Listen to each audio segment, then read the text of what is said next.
네, 안녕하세요. 이원재입니다. 5월 8일 어버이날이네요. 네, 목요일 뉴스토마토 끝장 뉴스 라이브 시작하겠습니다. 이재명 파기환송 판결했던 조희대 대법원장 덕에 제가 대법원에 대해서 많은 공부를 하고 있는데요. 명색이 경제 전문가인데 법학 논문을 열심히 찾아본 결과 이런 걸 찾았습니다. 1분 30초. 대법원이 합의 한 번에 90건, 100건을 몰아넣고 사건당 평균 1분 30초 만에 결론을 냅니다. 주심 대법관 이외의 다른 대법관들은 당일 아침에 목록을 받는다. 설명을 듣고 나서 10초 안에 찬성 반대를 표시한다. 주심은 재판 연구관 보고서를 90% 이상 그대로 따른다. 하루에 8건씩 판결을 찍어낸다. 이게 지금 박시환 전 대법관이 2016년 학술 논문에 쓴 내용이에요. 제가 학술 논문 학술지에 게재된 거 찾아봤습니다. 다 피어 리뷰 그 정리된 이야기예요.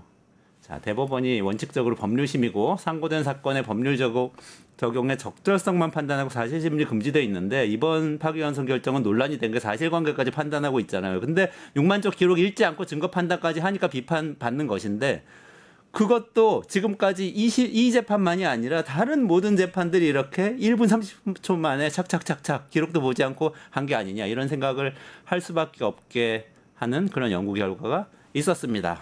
네, 그래서 조희대 대법관의 이번 판결 그리고 그 파문, 논란 이거 다 예정돼 있었던 거 아니냐. 지금 이 조희대의 판결, 이재명의 재판 이게 문제가 아니라 대법원 자체가 개혁 대상 아니냐 이런 이야기가 나오는 이유일 수밖에 없습니다. 끝장 뉴스 라이브 오늘 시작하도록 하겠습니다. 오늘 김상욱 의원 인터뷰 예정돼 있고요. 또 류혁의 내부 보고서 있고요.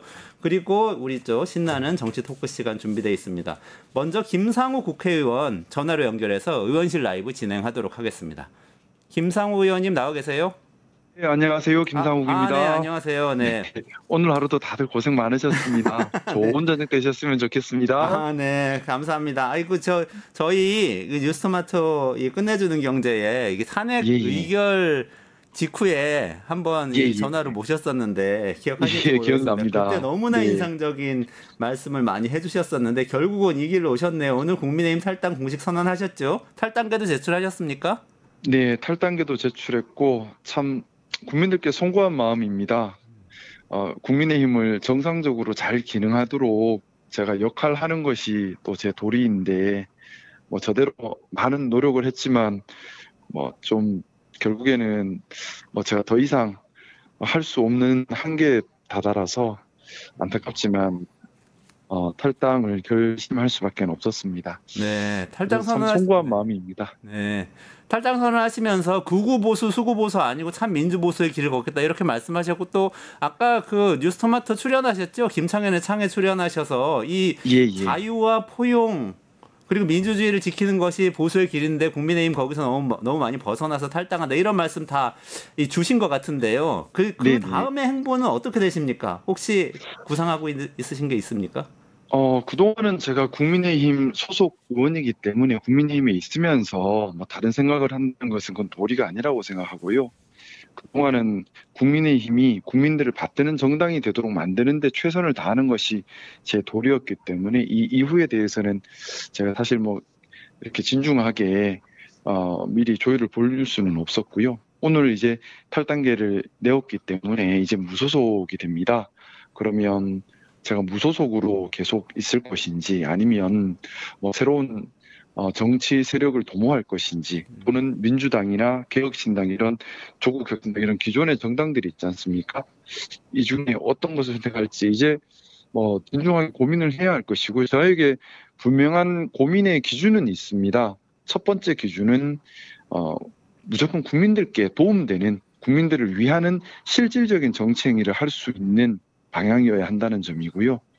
두 번째는 지금 우리 시대가 심각한 시급하고 중요한 문제에 많이 봉착해 있습니다. 소멸사회지요. 축소사회고 거기다가 기업의 경쟁력이 약화되고 있고요. 또 AI, 로보틱스 이런 새로운 패러다임의 변화가 일어나고 있습니다. 이런 변화에 능동적으로 대응할 수 있는 의지와 실력 이런 것들을 함께 할 수 있는 정당 그리고 저는 기본적으로 참 민주 보수, 건강한 보수를 하겠다 말씀을 드렸습니다.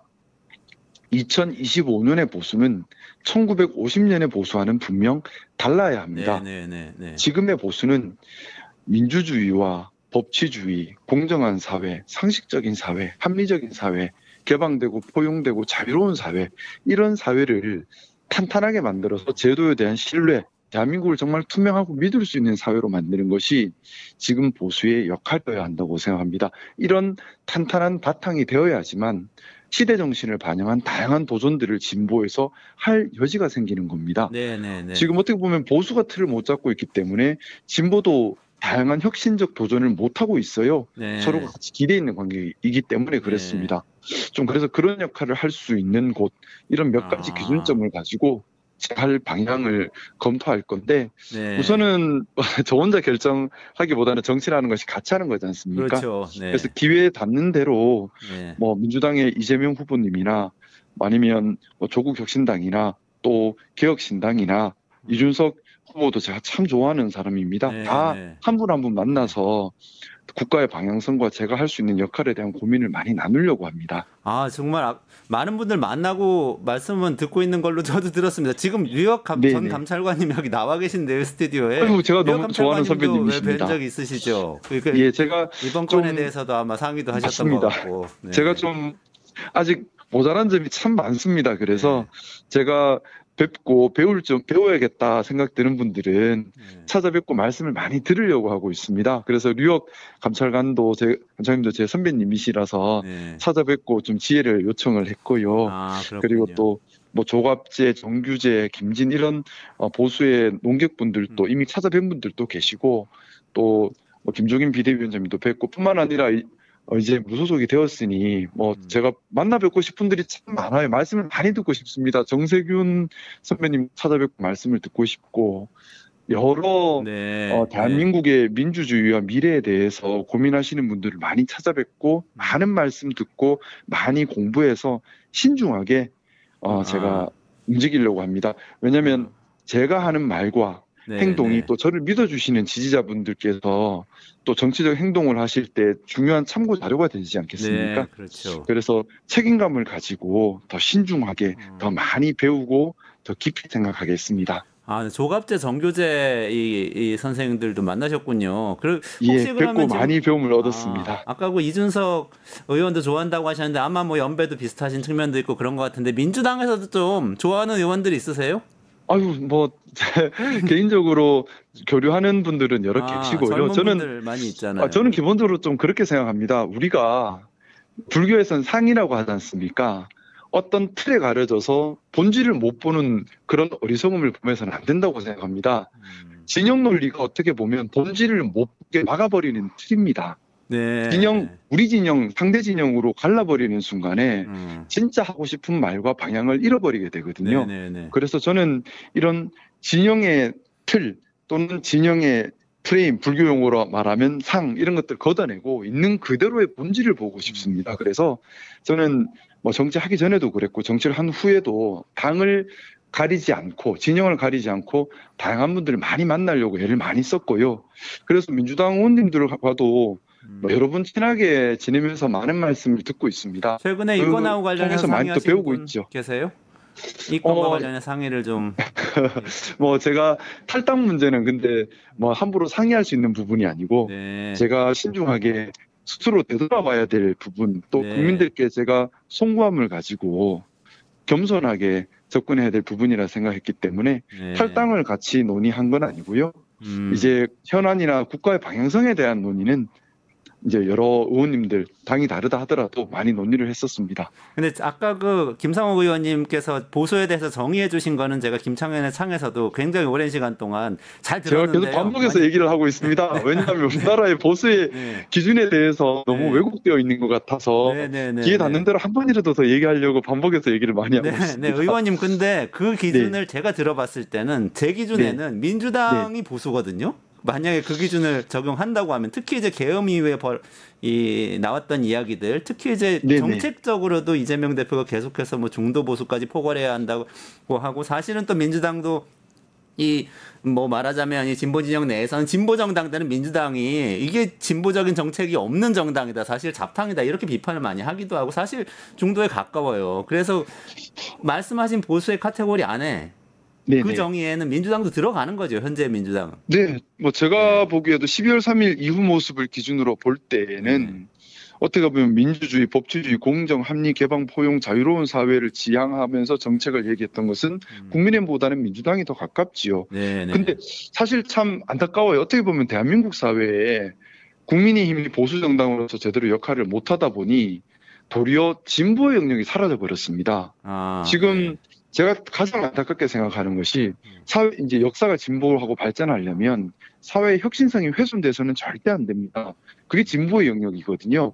각 분야별로 진보적 노력, 시대 정신을 반영한 다양한 도전들이 나타나야 하는데 네네네. 특히 요즘같이 뭐 제가 방송에서도 얘기했던 것처럼 AI 혁신 시대지 않습니까? 그러니까요. 네. 그럼 로보틱스가 점점 더 인간을 대체하고 있습니다. 그러면 우리가 자연스럽게 시대 정신을 반영해서 고민해야 되는 것이 민주주의, 뭐 심지어 사법제도도 마찬가지입니다. 지금 판사님들께서 판결을 다 하고 있지만 예를 들어 AI가 점점 더 발전해서 10년 뒤에 인간의 머리보다 훨씬 더 많은 정보와 정확한 판단을 하는 AI가 등장한다면 사법제도를 사람의 손에 맡겨도 되는 것인가, 아니면 AI가 나은가? 네. 근데 AI가 맡기는 게 맞는가? 그러니까요. 그러면 이걸 어떡하지?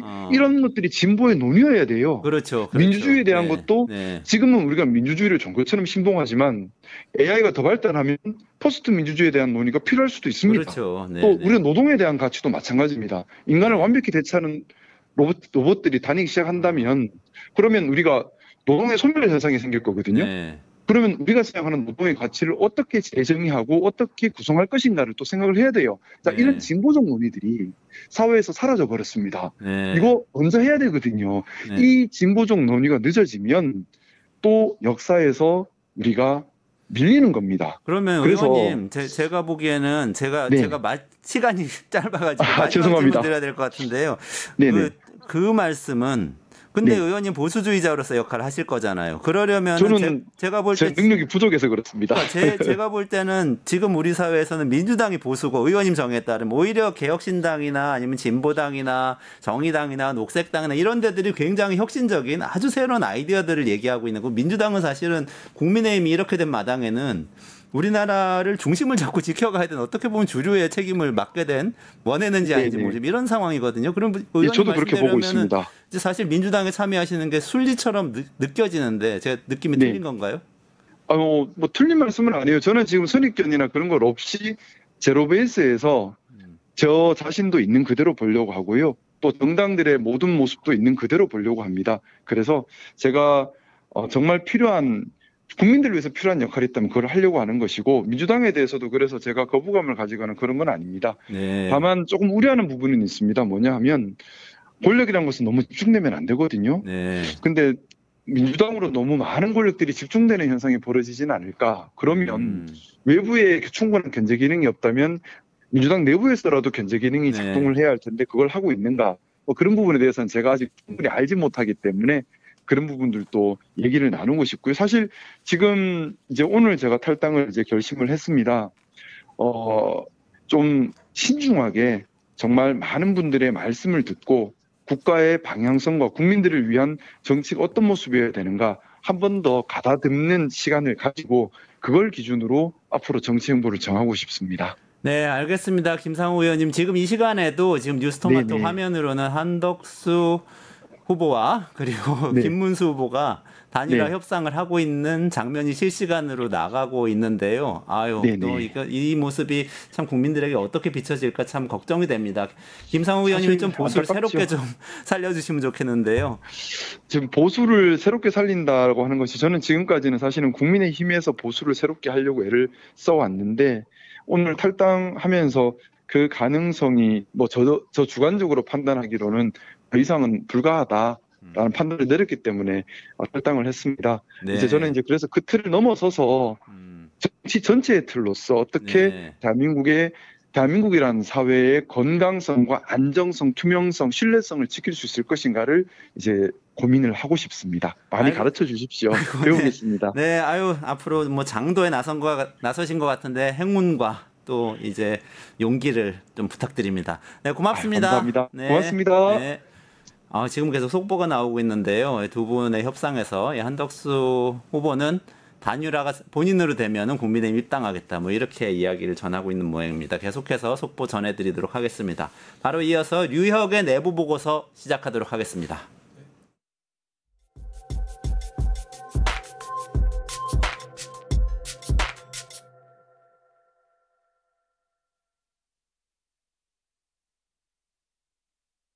대법관들은 기록을 다 안 보고 일부만 보고 재판한다? 이 말을 일반 국민들한테 받아들이라고 지금 얘기하시는 겁니까? 일부. 자, 내가 지금 대법원에서 재판을 하고 있는데 지금 수많은 사건이 연간 10만 건 이상 있죠?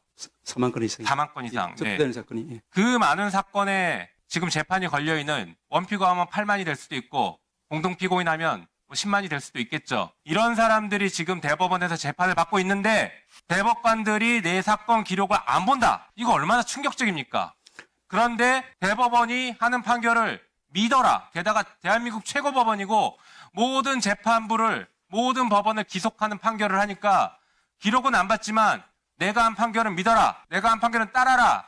지금 이거를 얘기하시는 건데 너무나 충격적입니다. 그래서 물론 대법관 수가 지금 부족하니까 그럴 수도 있겠죠. 사건은 많고 대법관 수 늘리면 됩니다. 법원이 왜 반대하는지 모르겠지만 대법관 수 늘려가면서 필요하면 전문 법원으로 나누고 해서 이번에 사법개혁 제대로 해야 될 것 같습니다. 그래서 적어도 대한민국에서 재판을 받는 국민들은 판사가 내 사건 기록은 꼼꼼히 보고 판결한다라는 신뢰는 이제 확보해야 되는 거 아닙니까? 조희대 대법원장은 후배 법관들에게 끌려서 사표를 내게 될 형편이 되었습니다. 60데이즈 룰에 대해서 알고 계십니까?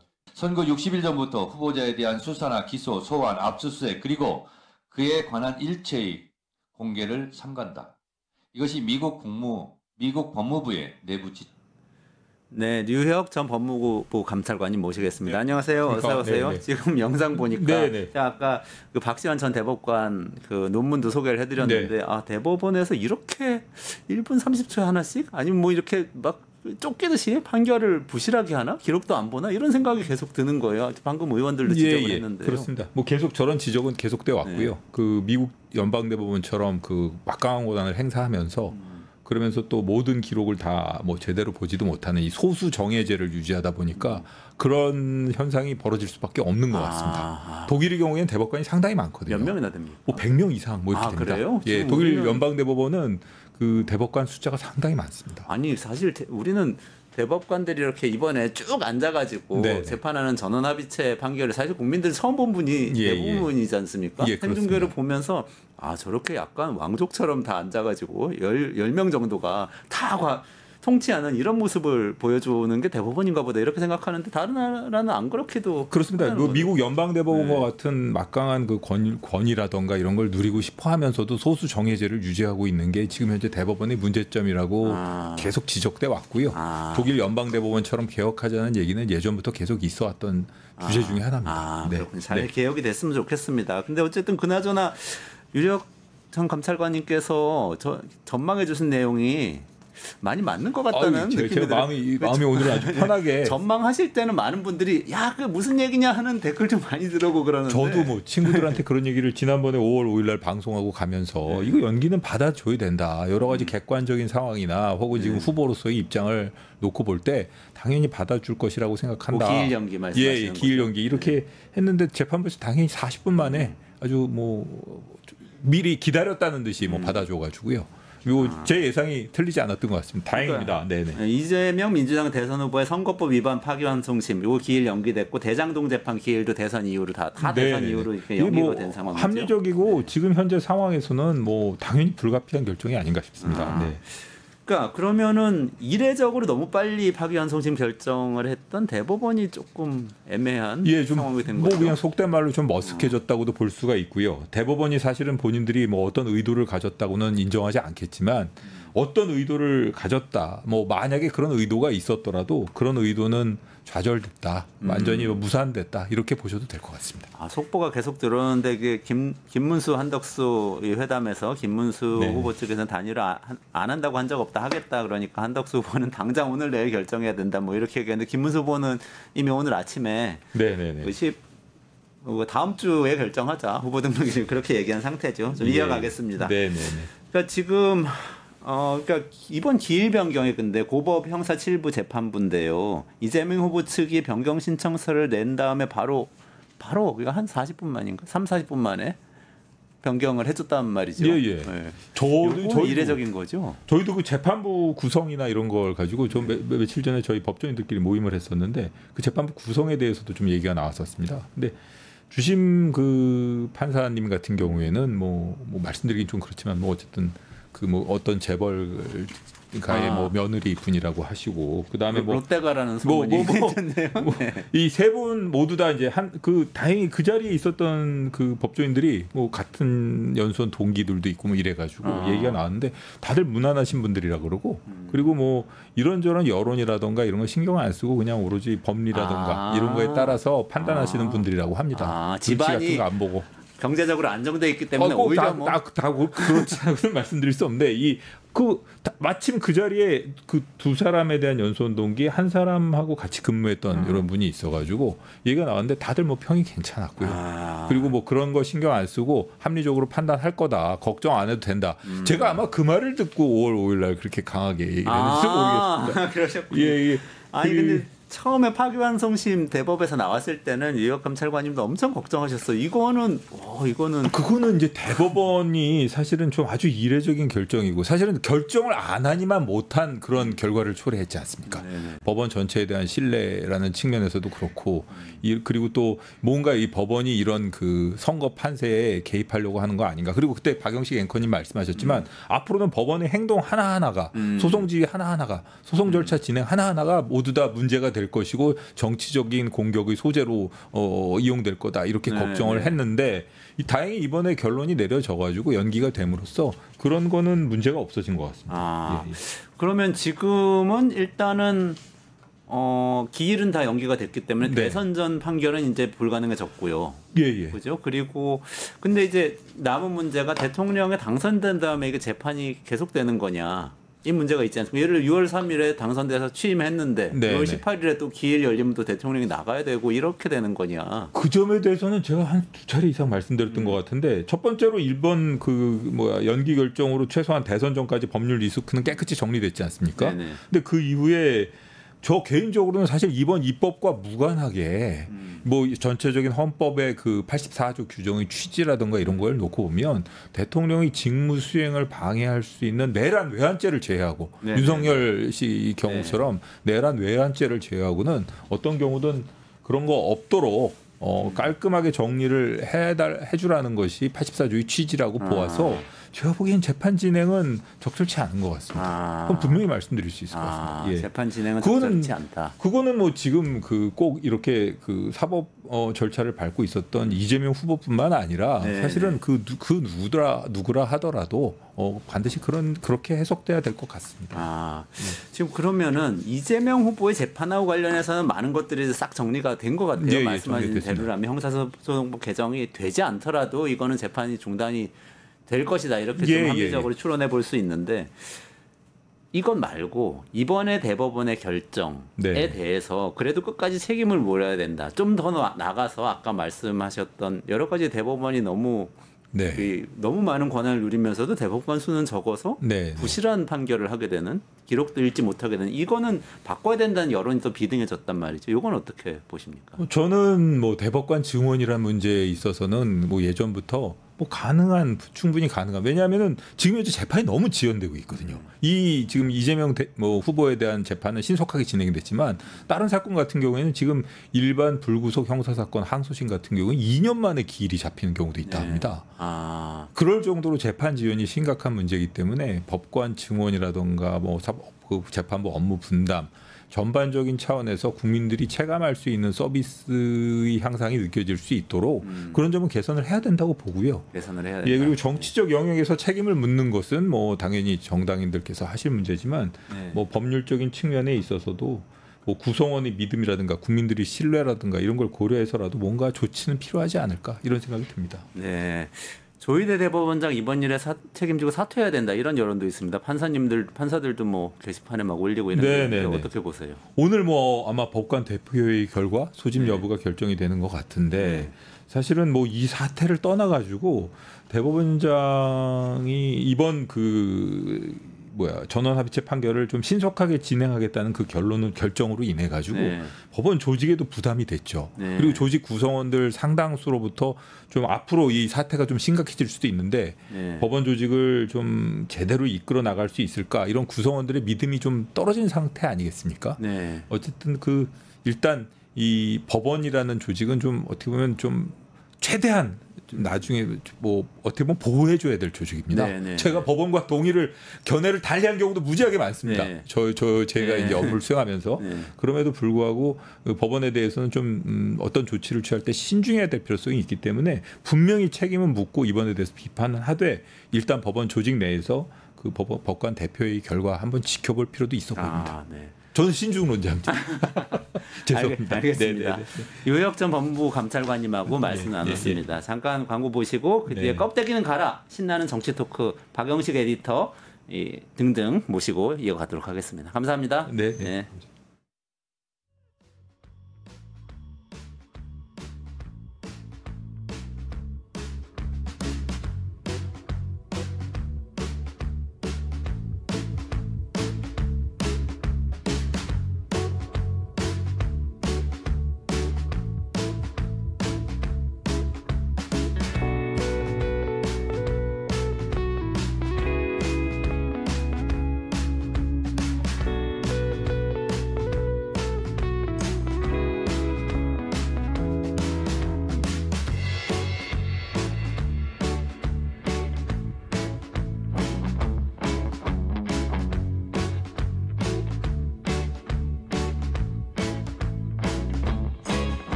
김문수 의원님께 다시 한번 말씀드립니다. 이번 대선은 단순한 권력 격차가 아닙니다. 자유민주주의를 지켜내느냐 아니면 이재명 세력의 독주를 막지 못한 채 무너지고 마느냐의 기로에 서 있습니다. 당원들의 명령을 무시한 채 그 알량한 대통령 후보 자리를 지키기 위해서 오늘 아침 기자회견하는 모습을 보면서 우리 당의 중견 정치인인지 의심이 들었습니다. 정말 한심한 모습이었습니다. 김문수 후보 스스로 한덕수 후보와 전당대회 직후 바로 단일화하겠다고 본인 입으로 얘기하지 않았습니까? 근데 이제 와서 한덕수 후보를 끌어들이는 것이 당 지도부의 책임이라고요? 수많은 국민과 수많은 당원들을 움직일 힘이 당 지도부에 있었으면 제가 대통령 후보에 나갔겠습니다. 본선 후보 등록도 하지 않겠다는 무소속 후보를 위해 저 김문수를 끌어내리려는 이유가 무엇입니까? 한덕수 후보께 묻고 싶습니다. 이런 시나리오를 사전에 알고 계셨습니까? 단일화는 시너지가 있어야 합니다. 시너지와 검증을 위해 일주일간 각 후보들은 선거운동을 합시다. 다음 주 수요일에 방송 토론, 목요일과 금요일에 여론조사를 해서 단일화합시다. 지금 이대로 가다가는 공멸의 길입니다. 저 김문수는 당 지도부에 요구합니다. 이 시간 이후 강제 후보 단일화라는 미명으로 정당한 대통령 후보인 저 김문수를 끌어내리려는 작업에서 손 떼십시오.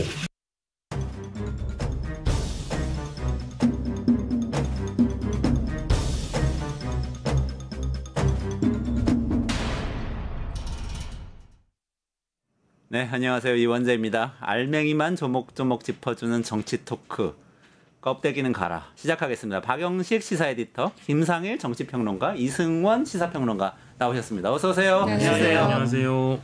야, 이거 뭐 너무 속보가 계속 들어오고 있어서요. 김문수 후보하고 한덕수 대선 예비 후보 4시 반부터 지금 5시 20분인데 4시 40분부터 국회 사랑제에서 단일화 2차 회동 진행하고 있는데 뭐 계속해서 뭐 말은 엇갈리고 있는 것 같아요. 뭔가 합의되는 분위기는 아닌 것 같은데 지금 상황 어떻게 보고 계세요? 저는 글쎄 오늘 만난다고 해도 소기의 성과조차 달성할 수가 없을 것이다라는 생각이 들고 저희가 저런 화면을 몇 시간을 지켜본다 한들 저분들에게서 유의미한 장면을 찾아낼 수는 없을 거라고 봅니다. 제가 너무 이렇게 낙제점 수준의 말씀을 드려서 좀 죄송하긴 한데 이 한덕수와 김문수의 이 싸움에서의 이미 승기는 김문수 후보가 다 잡았다라고 평가할 수밖에 없는 상황이 돼버린 것 같고요. 뭐 지금까지도 뭐 정치적인 대처라든지 또 법적 대처라든지 모든 방면에서 이 싸움의 수가 다 이미 한덕수 후보는 읽혀버렸다고 해야 될까요? 그것도 포함해서 이미 어제 나왔던 입장으로 따지고 보면 본인은 11일 이후에 단일화를 할 가능성은 없다고 지금 얘기를 해버린 거잖아요. 뭐 지고 들어가는 지금 입장이기 때문에 뭐 이 회동을 굳이 의미 있게 봐야 될지 저는 사실 좀 의문입니다. 의미 없다. 네. 어떻게 보세요? 그래서 이제 뭐 강대강으로 가는 명분 축척용이잖아요. 이게 지금 말씀해주신 것처럼 김문수 후보의 일방적인 승리로 가려면 한덕수 후보 측에 서 있는 지도부가 사실은 없어야 되거든요. 네. 네, 지금 지도부에서는 후보를 교체할 생각까지 지금 가지고 있는 거잖아요. 네. 그래서 오늘 김문수 후보가 무엇을 했냐면 남부 지원에다가 그 후보 확인 그 가처분 신청을 했어요. 네, 네. 그걸 한 이유는 뭐냐면 기본적으로 지금 지도부가 하려는 게 뭐냐면 그 당헌을 이용해 가지고 그러니까 대통령 선거의 후보 선출 과정에서 상당한 이유가 있을 때 선관위가 심의를 하고 최고의 의결로 의사결정을 할 수 있다. 이런 규정을 이용해 가지고 후보를 교체하려고 하는 거예요. 네, 네. 근데 이게 합법적인 것이냐? 합법적이지 않죠. 근데 합법적이지 않은 것을 결정하는데 시간이 너무 오래 걸리잖아요. 네. 그러면 선거 끝나버리잖아요. 네. 그러니까 그것을 하려고 한 게 이제 지도부인 거고. 네. 왜냐하면 이제 그 기본적으로 당원 당규에 대한 유권 해석 권한은 당 사무처에 있기 때문에 그것을 유권 해석 권한으로 밀어붙여서 가려고 했던 것이고 이것을 이제 김문수 후보 측에서 간파한 거죠. 네. 거기에 이제 아주 귀신 같은 사람이 하나 있어요. 김재원이라고. 김재원 전 네, 아주 뭐랄까요 영악하신 분이 있는데 딱 간파를 하고 후보 지위 확인 가처분 신청을 한 거예요. 그러면 지도부가 이런 말을 꺼내지 않았다면 이 가처분은 제가 볼 때는 성립되지 않아요.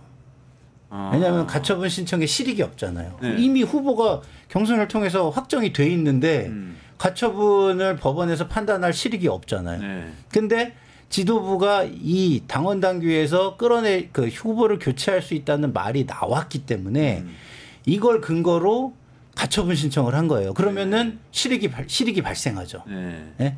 그래서 이것은 이제 강대강으로 지금 치닫고 있는 것이고 법원에서 한 번 더 후보 지위를 확정해 주는 상황이 올지도 모르겠다. 그렇게 되면 우리 좀 전에 에디터님 말씀하신 대로 김문수 후보가 이제 강자가 되는 것인데 네.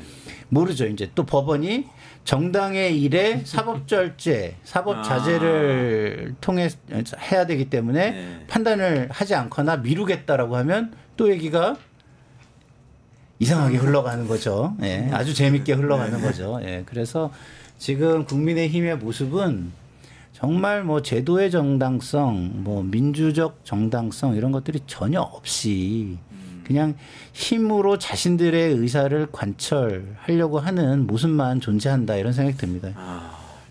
뭐 그런 이유 때문인지 윤상현 의원은 또 한 20명쯤 데리고 탈당해가지고 한덕수 후보를 뭐 이런 얘기도 20명이 아니라 지금 80명 얘기가 나오죠. 80명까지 얘기합니다. 네, 왜냐하면 이제 기호를 2번을 받아야 되니까. 현실성 있는 얘기입니까? 글쎄요, 제가 이제 그 선거법을 정확히 보지를 않아서 모르겠는데요. 이게 그 교부금 같은 게 언제 결정되느냐 이 시점들이 있어요. 그 시점을 제가 정확히 안 봐서 그런데 그 교부금을 결정하는 시기와 맞물려서는 뭐 의미가 없을 수도 있으나 기호를 아직 부여받은 게 아니기 때문에 후보 기호를 부여받는 데는 의미가 있을 수 있겠죠. 근데 뭐 현실적으로 80명이든 뭐 60명이든 뭐 아까 윤상현 의원은 뭐 긴급 의원총회에서 20명 얘기를 하는 것 같은데 20명이 나가서 한덕수 후보와 따로 당을 만드는 과정을 밟는다고 하더라도 일단 정치적 명분 싸움에서 이미 너무 좀 지고 들어가 버린 것 같고요. 그리고 그 영리하신 분들이 당을 깨고 나가시겠습니까? 풍찬노숙하겠다라는 선언과 다름이 없을 텐데 한덕수와 함께한다는 지금 시점에서는 그건 너무 지금 상황이라는 게 가변성이 심해가지고요. 한덕수 후보만 쳐다보고 20명, 30명씩 나갔다가는 자신의 정치적 미래조차 땅바닥에 내던지는 상황이 될 수 있기 때문에 그럴 가능성은 좀 매우 낮다고 보고 어디까지나 그냥 선언적 의미의 윤상현 의원의 말씀이었다고 보고 저는 근데 윤상현 후보 언급이 나와서 좀 그런데요. 정치적으로 도의가 아니라고 봅니다. 도의가 아니다. 이분은 김문수 후보 캠프에서 실제 몸을 담그고 총괄 그 대책위원장이었나요? 그 자리를 맞아. 맡아서 하신 분이에요. 근데 이분이 긴급의원총회에서 또 이렇게 한다라는 것은 뭐 이따가 뒤에 또 얘기가 나올지 모르겠습니다만 뭐 지금 단식하고 계시는 김미애 의원도 있는 거고요. 뭐 그리고 실제 박수영 의원도 뭐 이미 좌파식 조직 탈취다 이런 비판까지 했던 거니까 김문수 후보 캠프에 있던 분들이 자꾸 지금 이게 그런 표현이 등장했잖아요. 주김 야한. 그러니까 밤에는 한덕수, 낮에는 김문수, 몸은 김문수에게, 마음은 한덕수에게 이제 이런 장면들이 제가 기존에 공부했던 이런 정치라는 게 이런 것이었는지를 좀 이렇게 환멸을 느끼게 만드는 그런 장면이어서 참 뭘까 좀 지저분하다 이런 생각이 들었습니다. 근데 이제 지금 말씀하신 거에서 정당성이라는 표현을 쓰셨잖아요. 근데 이게 법과 제도의 정당성은 김문수 후보에게 있는 거예요. 그렇죠. 절차적으로. 그럼요. 법과 제도의 정당성 김문수 후보. 근데 정치적 정당성이 있느냐 이거는 전혀 다른 얘기입니다. 왜냐하면 그 당원과 중도층 국민들이 선거를 할 때 경선을 예선으로 보고 투표를 한 거예요. 네. 그리고 경선을 예선으로 본인이 스스로 지도부와 함께 만들었어요. 한덕수하고 하실 거다 이렇게 얘기하면서. 그렇죠. 그러면은 사실은 정치적으로는 사기를 친 거죠. 정치적으로. 그래서 제가 뭐 요새 방송에서 김문수 후보는 이름을 김문수에서 뒤통수로 바꿔야 된다. 제가 이렇게 얘기를 하는데 이런 거잖아요. 우리가 법이 없다고 가정을 해보세요. 법이 없는 상황에서 횡단보도를 파란불을 건너요. 건너는 이유는 뭐죠? 사회적인 합의가 있다고 생각하기 때문이에요. 근데 법은 없어. 너무 사회적인 합의가 잘 이루어진 국가라서. 근데 누가 와서 쳤어요. 운전자를 처벌할 수가 없는 거예요. 그럼 이 운전자가 정치적 정당성, 윤리적 정당성이 있느냐? 아니죠. 그러나 법적으로는 처벌할 수가 없잖아요. 그렇죠. 이게 저는 지금 국민의힘과 김문수 후보의 상황이라고 생각을 해요. 제가 2000년대 초반부터 이제 무려 한나라당과 열린우리당을 출입하면서 어쨌든 정치권 구경을 출입기자였어요? 네, 제가 한나라당도 출입을 했더라고요. 네, 둘 다.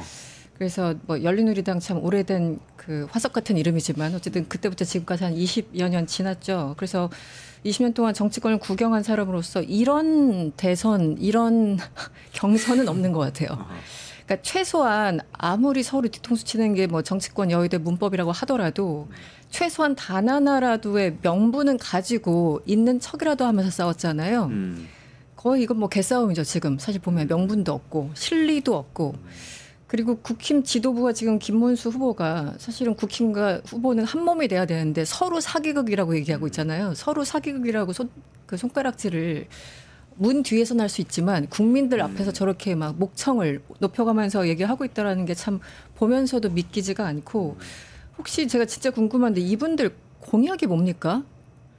국민들 앞에 내놓은 공약 있어요? 들어본 적 있으세요? 뭐 이제 경선 과정에서 내놨던 공약이라는 게 있고 우리 훌륭하신 한덕수 후보님도 오늘 AI 관련된 공약을 내셨기 때문에 없다고는 볼 수 없을 것 같습니다. 우리나라 뭐 102조 원 적자를 냈지만 경제 천재라고 하는 그 한덕수 씨. 그렇죠. 네.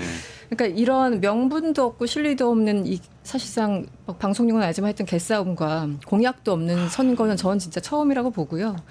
결국은 이제 그런 거죠. 지금 뭐 대법원이나 그 일부 요즘 법비라는 단어가 유행하던데 법 기술자들이 이게 뭐 잔깨 굴리다가 지금 엄청나게 국민들의 역풍을 맞고 약간 스톱한 상황이잖아요.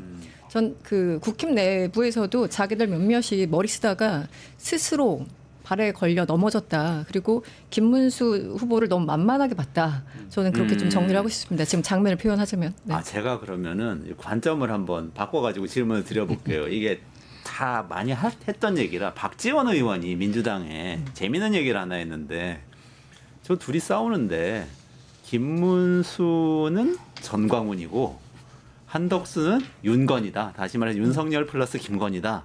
그렇게 둘이 싸우는 거다. 이게 무슨 의미가 있냐 이런 얘기를 했어요. 어떻게 보세요? 실제 좀 그런 관계가 있는 거예요? 저는 굉장히 정확한 분석이라고 사실 바라보고 있습니다. 왜냐하면 이제 김문수 후보 같은 경우엔 제가 그 관훈 토론을 끝까지는 다 못 봤는데 일부 이제 그 언급 중에는 이제 거리에서도 실제 국가를 생각하시는 분들과 이 당의 어떤 그 협력 관계 이제 이런 것들을 언급을 한 것을 보면 실제 지금 어찌 보면 결집이 안 돼 있는 자기가 과거에 활동했던 아스팔트 보수와의 어떤 협력 이런 거 언급했다는 것은 이제 전광훈 목사가 자연스레 떠오르게끔 하거든요. 그렇죠. 자유통일당 출신이기도 하죠. 그렇죠. 이제 그래서 전광훈 더하기 저는 한 사람 더 꼽는데요. 황교안도 꼽습니다. 그러니까 왜냐하면 이거는 부정선거교. 이거는 왜냐하면 김문수 후보가 언급을 한 적이 있어요. 이제 일간지 보도에 따르면은 실제 지도부가 김문수 후보에게 한덕수 후보와의 단일화를 5월 3일에 당선되고 나서 그 즉시 꺼냈을 때 자기가 생각하는 단일화는 다르다라고 얘기를 하면서 한덕수, 이준석 그리고 황교안을 언급을 합니다. 그러니까 그런 걸 보면은 지금 박지원 의원이 얘기하신 그 한 축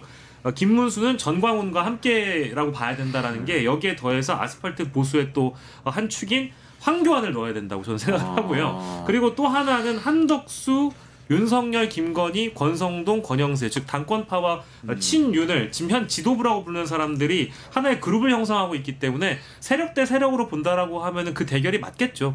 저는 관점이 맞다고 봅니다. 그러면 사실 뭐 정확한 분석이 더 맞다고 보세요. 네, 할 말이 그래요? 없습니다. 아니 근데 그러면 어떻게 보면 지금 사실은 이제 민주당 지지자들이나 이런 분들은 이거는 팝콘 각이다 그러면서 김문수 이겨라 막 이러는 거 아니에요. 김문수 나오면 극우니까 사실은 뭐 민주당이 선거해볼 것도 없다 이런 느낌도 있고. 근데 어떻게 보면은 다 죽어가는 것 같은 윤석열 파면과 함께 죽어가는 것 같았던 아스팔트 보수 극우파가 국민의힘을 접수하는 거일 수도 있잖아요. 김문수 후보가 최종 후보가 된다는 것은 어떻게 보세요? 저는 그렇게는 생각을 못 하겠는 게 기본적으로 대선을 이기면 그렇게 되겠죠. 네. 근데 대선을 지면 지금 당원 여론조사도 보시고 그다음에 국회의원들 지금 임기가 꽤 많이 남았습니다. 그 국회의원들의 구성도 보시면 사실상 김문수의 세력은 없어요. 그러니까 저는 이제 김문수 후보가 저렇게 버티는 이유도 그런 것 같아요. 네. 계속해서 세력을 좀 모아보려고 하는 것 같고 또 말씀하신 대로 정광훈 목사와 함께 뭔가를 도모를 해보려고 하는 것 같고 그런데 자 선거에서 진다? 그러면은 사실상 김문수 후보 잠깐만요. 그러면 지금 협상이 끝난 모양입니다. 한덕수 김문수 단일 포옹하시고 헤어지는데 협상은 결렬된 것 같아요. 모습은 악수하고 포옹하는데 협상은 결렬됐겠죠. 뭐 어떻게 되겠어요. 네, 계속 말씀 주십시오. 처음 얘기를 듣는데 계속 뭐 그 도돌이표로 돌더라고요 얘기가. 그래서 뭐 좀 예견된 것 같고요. 제가 볼 때 김문수 후보가 기본적으로 대선에서 지면은요 세력이 이제 없는 거예요. 없는 거예요. 그러면 한덕수 후보 같은 경우는 사실은 윤건이잖아요. 네. 그러니까 친윤의 의원들이 있는 거예요. 그러면은 적어도 한덕수가 나와서 지면 당권은 윤석열의 세력이 가져가게 되는 거죠. 네. 그런 게 있기 때문에 아마 당 지도부는 그걸 지금 생각하기 때문에 뭐 저렇게 결사적으로 지금 일을 벌이려고 하는 것 같고요. 그렇지만 아까도 제가 말씀드렸지만 힘은 있는데 지금 법적 정당성은 없어요. 정도를 처음부터 경선 때부터 김을 빼버렸기 때문에 양 비대위원장과 양권이 뭘 했어요? 이게 비대위원장이 아니라 전대 김빼기 위원장 이었어요. 사실은 전김 위원장 같은 역할을 했거든요. 그렇기 때문에 지금의 상황에서 좀 전에 계속 독재라는 말을 되게 많이 쓰던데 그러면 향후 민주당이 가져갈 모습이 독재라면 그동안 보여줬던 윤석열 정권의 모습은 더한 독재잖아요. 네. 더한 독재에 대한 반성은 안 하고 그거보다 덜 자기들이 생각할 때 독재라고 하지만 어쨌든 덜 할 것 같은 그리고 잘할 가능성도 상당히 있는 세력에 대해서는 독재라고 부른다면 국민들이 거기에 귀나 기울이겠습니까? 반성이나 하고 너네가 잘못한 걸 먼저 책임져 이렇게 생각을 하겠죠. 그래서 당권은 가져갈지 모르지만 대선 결과에는 영향은 저는 누가 후보가 돼도 쉽지 않다. 다 윤석열의 대리인들이 나오는 거기 때문에 아마 국민은 정치적 책임을 물을 것이다. 이렇게 생각합니다. 근데 이렇게 막 아까 무슨 동물들의 격투기 뭐 이런 식으로 표현을 하셨는데 이렇게 싸우는 게 어떻게 보면 또 관심은 많이 끌어요. 뭐 어쨌든 네. 그래서 심지어 어딘가에서 이거 의도한 거 아니냐 시선을 끌기 위해서라는 정말 엄청난 평가까지 내놓는데 저는 그렇다고 보지는 않고요. 각각의 욕망이 그냥 아주 날것으로 뛰는 거죠. 사실은 조금 전에 질문 주신 거에 약간 제가 답을 하자면 김문수 뒤에 정강훈이 있죠. 그리고 오늘 당장 관훈클럽에서도 얘기 그냥 했잖아요. 광장의 세력과 연대해야 된다, 손잡아야 된다. 그분들 광장의 세력이라는 게 정광훈 목사 세력인 네, 거죠. 네, 정강훈이라는 단어를 그 이름을 언급하지 않았지만 광장 세력이라는 게 또 기독교를 언급했고요. 전 그 부분에 대해서 이따가 좀 기회 되면 말씀드리고 싶은데 굉장히 위험한 발언들이 많았어요. 네, 우리나라는 정치와 그 종교가 분리돼야 된다고 헌법 20조에 나왔는데 그것도 무시하는 발언들을 굉장히 많이 하셨더라고요. 좀 오늘. 말씀 주시죠. 지금 오늘 그러니까 김문수 뒤에 정강훈이 있다. 그건 맞는 것 같고 그리고 실제 뭐 지난 탄핵 그 지난한 과정 속에서 여러분들 보셨잖아요. 정강훈 목사가 뭐 연설하면 그 앞에 윤상현 등등 와서 머리를 조아리는 그런 모습들. 그래서 이미 정강훈한테 저 당은 먹혔다는 평가가 많았고 실제 그래서 김문수가 된 것도 사실이죠. 그 어차피 세력 싸움이니까. 그런데 오늘 제가 김문수 후보 뭐 한덕수와 뭐 도찐개찐 사실 비교할 건 없는데 이런 말을 합니다. 관훈 토론에서요? 네, 관훈 토론에서 오늘 얘기입니다. 바깥에서 나라를 위해서 기도하고 희생하는 분들에 대해서 제대로 평가가 필요하다. 기독교의 교회 조직과 말씀에 의해서 대한민국 자유민주주의가 버티고 있다. 이런 얘기를 했어요. 신정국가 같은 얘기인데. 저 이거 보고 정말 깜짝 놀랐습니다. 그래서 질문이 좀 나왔거든요. 아무래도 이제 뭐 소위 아스팔트 우파들과 뭐 이런 거 관계 정립을 어떻게 할 것인가라는데 어떻게 보면 약간 그 우회적으로 돌려서 말을 할 줄 알았더니 너무 직설적으로 그냥 속내를 드러내 보인 겁니다. 그런데 대한민국 헌법 제20조 2항에 보면 국교는 인정된지 아니하고 종교와 정치는 분리된다고 분명히 나와 있거든요. 그럼에도 불구하고 또 정치를 한두 번 하신 분이 아닌데도 불구하고 이 얘기를 그냥 관훈 토론에서 했다는 것도 놀랍고 또 하나는 이런 발언도 했습니다. 과연 국회가 있기 때문에 민주주의가 있었다고 말할 수 있나? 국회 무시했던 사람이 누구죠? 얼마 전까지 윤석열이었죠. 그렇죠. 싱크로율 100%입니다. 국회 저것들을 아무것도 안 하고 뭐 민주주의 기본도 안 돼 있어. 결국은 광장에서 저 기독교 세력들과 손잡아야지 우리나라가 안전하고 자유민주주의를 유지할 수 있어. 이런 취지로 얘기를 한 겁니다.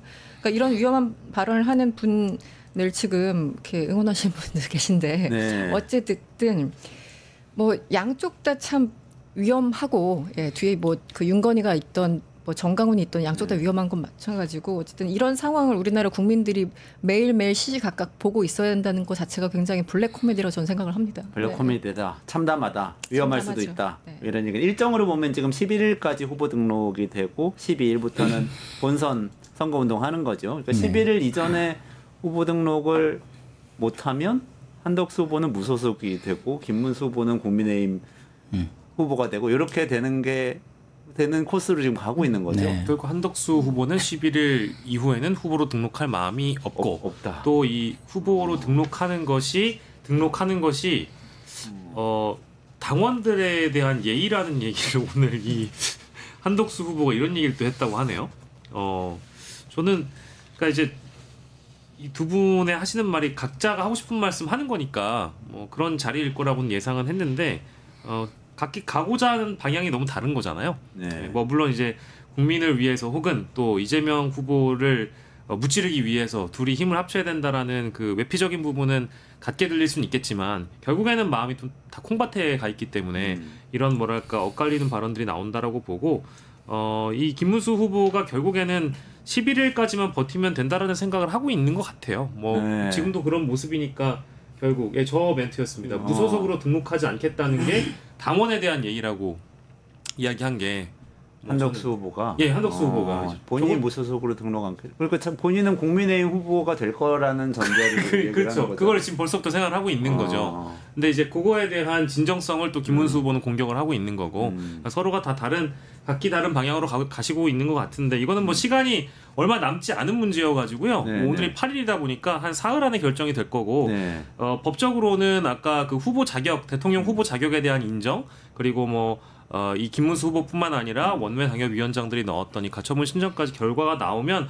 어느 정도의 이 싸움이 좀 정리가 될 거라는 판단은 좀 저희에게도 있어서요. 네. 좀 더 지켜보셔야 될 것 같습니다. 한번 예측을 해보시죠. 그럼 11일 이전에 정리가 될까요? 전 한덕수는 후보 등록 못할 거라 생각합니다. 네, 그 김문수 후보는 지금 어쨌든 여론조사를 하면 오늘 나온 것도 그렇지만 뭐 단일화 후보로 적절한가 그 여론조사 했을 때 한덕수가 다 앞서가고 있는 게 사실이잖아요. 네. 그래서 지금 하면 여론조사상 질 수 있다고 생각을 하는 거겠죠. 네. 그래서 이제 그 지도부들도 여론조사를 강행하려고 하는 거겠죠.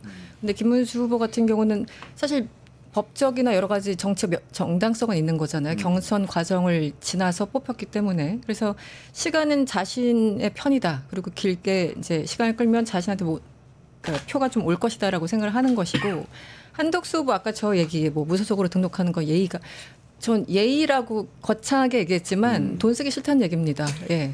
후보 등록하면서 몇 억이 나가잖아요, 일단. 등록 네. 시점에 3억 원 기탁금 내는 거죠? 네, 그렇습니다. 그런데 될지 안 될지 모르는 상태에서 일단 3억을 내고 하는 배팅인 거지 않습니까? 네. 한덕수 입장에선 그게 싫은 거죠. 그런데 이제 국민에 대한 예의라고 멋있게 포장을 하셨는데 좀 재밌네요. 네.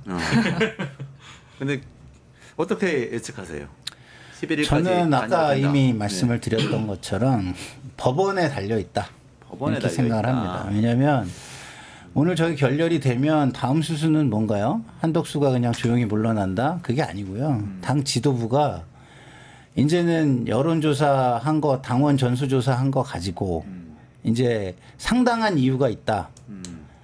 사실상 당원을 기만해서 전대가 이루어졌다. 아니, 경선이 이루어졌다. 이래가지고 후보 교체에 나설 거예요. 네. 그러면 이제 한덕수 후보 같은 경우는 지금 이렇게 후보의 권한을 그 소위 말해서 이제 도장 찍어서 인정받은 건 아니거든요. 후보의 임명장도 전달이 안 됐다 그러고, 네네네. 그리고 또 오늘 우상호 의원이 YTN에 나와서 얘기를 하던데 후보가 당원 우선권을 행사하려면 후보로서의 지위와 그 권한을 또 최고위에서 또 의결하는 어떤 절차적인, 형식적인, 요식적인 당무 우선권, 절차를 거쳐야 된다고 하더라고요. 네. 그럼 그 형식적인 절차는 사실은 지금은 안 가지고 있다고 해석하지 않겠어요? 당 지도부는? 그죠? 당 지도부는 그렇게 해석하고 밀어붙일 거 아니에요? 근데 법원은 이제 그렇게 해석하지 않겠죠. 왜냐하면 민주주의적으로 선출된 후보니까 정당성이 있다고 판단할 거예요. 근데 그게 경계가 어떻게 되는 겁니까? 당선은 됐잖아요. 예. 그리고 현장에서 공표를 한 거 아닙니까? 예. 우리 당 후보 이 사람이 결정됐다. 그랬으면 후보 된 거 아니에요? 후보 된 건데 지금 당원의 한 조항을 확대 해석해가지고 그 부분을 엎으려고 하잖아요. 네네. 그것도 당 지도부를 구성하고 있는 주류들이 하고 있잖아요. 그러니까 힘으로는 할 수 있는 거예요. 힘으로는. 그리고 우리가 항상 보지만 이 유권 해석 권한이 어디 있느냐가 1차적인 행위, 행정행위에 굉장히 중요한 거예요. 그러니까 우리가 그 대통령 한덕수 권한대행을 탄핵할 때 151석이냐 200석이냐 할 때 국회 사무처가 국회법에 유권 해석 권한을 가지고 있기 때문에 1차적인 행정행위로 151석으로 유권 해석을 해서 행위를 한 거거든요. 그랬죠. 네. 그거를 이제 나중에 판단은 헌재에서 판단을 받은 거고. 그러니까 당원 당규와 관련해서도 정당에서 1차적인 유권 해석 권한을 가지고 밀어붙일 거예요. 그럼 이거는 법원에서 가처분 신청이 인용이 되느냐 안 되느냐의 문제가 남는 것이죠. 그래서 남부지원에서 남부지원은 특히 이제 경제 분야를 판결을 많이 하는 곳이기 때문에 이런 어떤 가처분 판결을 많이 해왔고 특히 이제 주주와 관련돼서 권한과 관련돼서 많이 그래요? 해왔던 곳이라 판단을 할 가능성이 저는 높다고 보는데 또 일각에서는 이게 정당의 민주주의에 우리가 관여하는 게 맞냐 사법이. 그래서 사법절제를 통해서 미루거나 안 할 가능성도 있기 때문에 저는 그걸 지켜봐야 된다. 근데 법원에다가 이런 공당의 후보 지위를 확인을 한다는 거는 이거는 정당으로서의 역할을 근데 포기하는 거 그거는 아니에요? 처음 당원들이 이 당이 경선을 시작할 때부터 정도를 걷지 않았어요. 그러니까 그때서부터 첫 단추를 잘못 꼈기 때문에 와이션츠가 지금 이렇게 굉장히 삐뚤어지게 이제 입혀져 있는 거거든요. 근데 그거를 단추 하나만 바꿔 껴가지고 마지막 단추 하나만 바꿔 껴가지고 와이셔츠 모양을 바로잡겠다고 지금 하고 있는 거잖아요. 네. 어렵죠. 지금 그러니까 상황을 정리해 보면은 오늘 아침에 김문수 후보는 우리 다음 주에 토론하고 단일화 하자. 단일화 안 하자는 거 아니다. 이렇게 시점을 다음 주로 후보 등록 시점이 네. 당신은 한덕수는 무소속, 나는 국민의힘 후보로 등록한 다음에 다음 주에 토론해 가지고 둘 중에 하나로 정해서 단일화하자. 이렇게 얘기를 했는데 그 뒤에 얘기가 나와서 2차 단일화 협상을 지금 4시 반부터 한 거고 방금 결렬됐다고 이제 나왔어요. 그리고 원래 또 지도부는 오늘 6시에 유튜브로 TV 토론 어쨌든 인터넷으로라도 토론을 하고 이 단일화 과정의 정당성을 부여하려고 해봤지만 김문수 후보 측이 참여하지 않는다고 해서 그것도 물 건너갔고 만약에 김문수 후보가 동의하지 않는다고 하더라도 여론조사는 뭐 그대로 또 진행하겠다라는 입장이다 보니까 뭐 지도부의 시간과 김문수의 시간은 동일하게 흘러가지만 어쨌든 조급한 건 지도부 쪽인 건 뭐 명백하고요. 또 이 과정 어쨌든 전국위원회를 열고 또 전당대회를 다시 열어서 그게 토요일 일요일이죠. 예, 강제 단일화를 어떤 시도는 해야 되는 거니까 그때까지는 뭐 지켜봐야 되는데 그 과정 안에 아까 우리 김상일 평론가님 말씀하신 가처분에 대한 결과가 나올 가능성이 높아요. 그렇죠. 그럼 이제 그걸 좀 지켜봐야 될 것 같고 그러면 그래서 후보 지위 인정에 대한 가처분 신청이 지금 남부지법에 그렇죠. 있는 건데 그게 만약에 지위가 인정되면 당무 우선권이 김문수 후보한테 가면서 부여가 되는 거죠. 전국위원회고 뭐고 이거 다 취소하고 그게 첫 단추죠. 이렇게 갈 수 있다. 그래서 김문수 후보가 이제 본인 SNS에다가 황우여 선거관리위원장이 당선인 공고를 홈페이지에 냈던 거를 떡하니 박아놨어요. 아 이거 공고한 거 아니냐. 심지어 전당대회 열어서 내 주먹 불 끈지게 만들고 두 손 뻗게 만들고 모든 국민 앞에 공표했고 게다가 홈페이지에다가 국민의힘 홈페이지에 선거관리위원장이 공고하지 않았느냐라는 것을 상징적으로 걸어놨습니다. 이제 요거는 뭐 아까 우리가 이제 결혼식은 했는데 혼인신고를 안 한 경우도 있잖아요. 그러니까 이제 그 형식적인 어떤 절차를 따랐느냐 안 따랐느냐 사실혼이냐 아니냐 이제 그런 논란인데 쉽게 얘기하면 근데 뭐 많은 분들이 좀 비웃을 만한 내용인 것 같습니다. 근데 이게 지도부도 지금 만만치가 않은 게 표현은 여론조사로 돼 있잖아요. 근데 이게 전수조사예요. 아 그런가요? 네, 지금 전수조사로 하고 있는 거예요. 당원 전수조사. 네, 당원 전수조사로 하고 있는 거예요 이게. 그러면은 법원에서는 이거를 사실상의 정당의 민주주의로 볼 가능성도 배제할 수는 없어요. 그러니까 이게 당원 중에서 뭐 500명을 뽑아가지고 전수조사라고 얘기하고 있어요. 전부 다 조사를. 그러니까 사실상 당원 투표를 하고 있는 거예요 지금. 온라인으로 민주당도 하고 있습니다.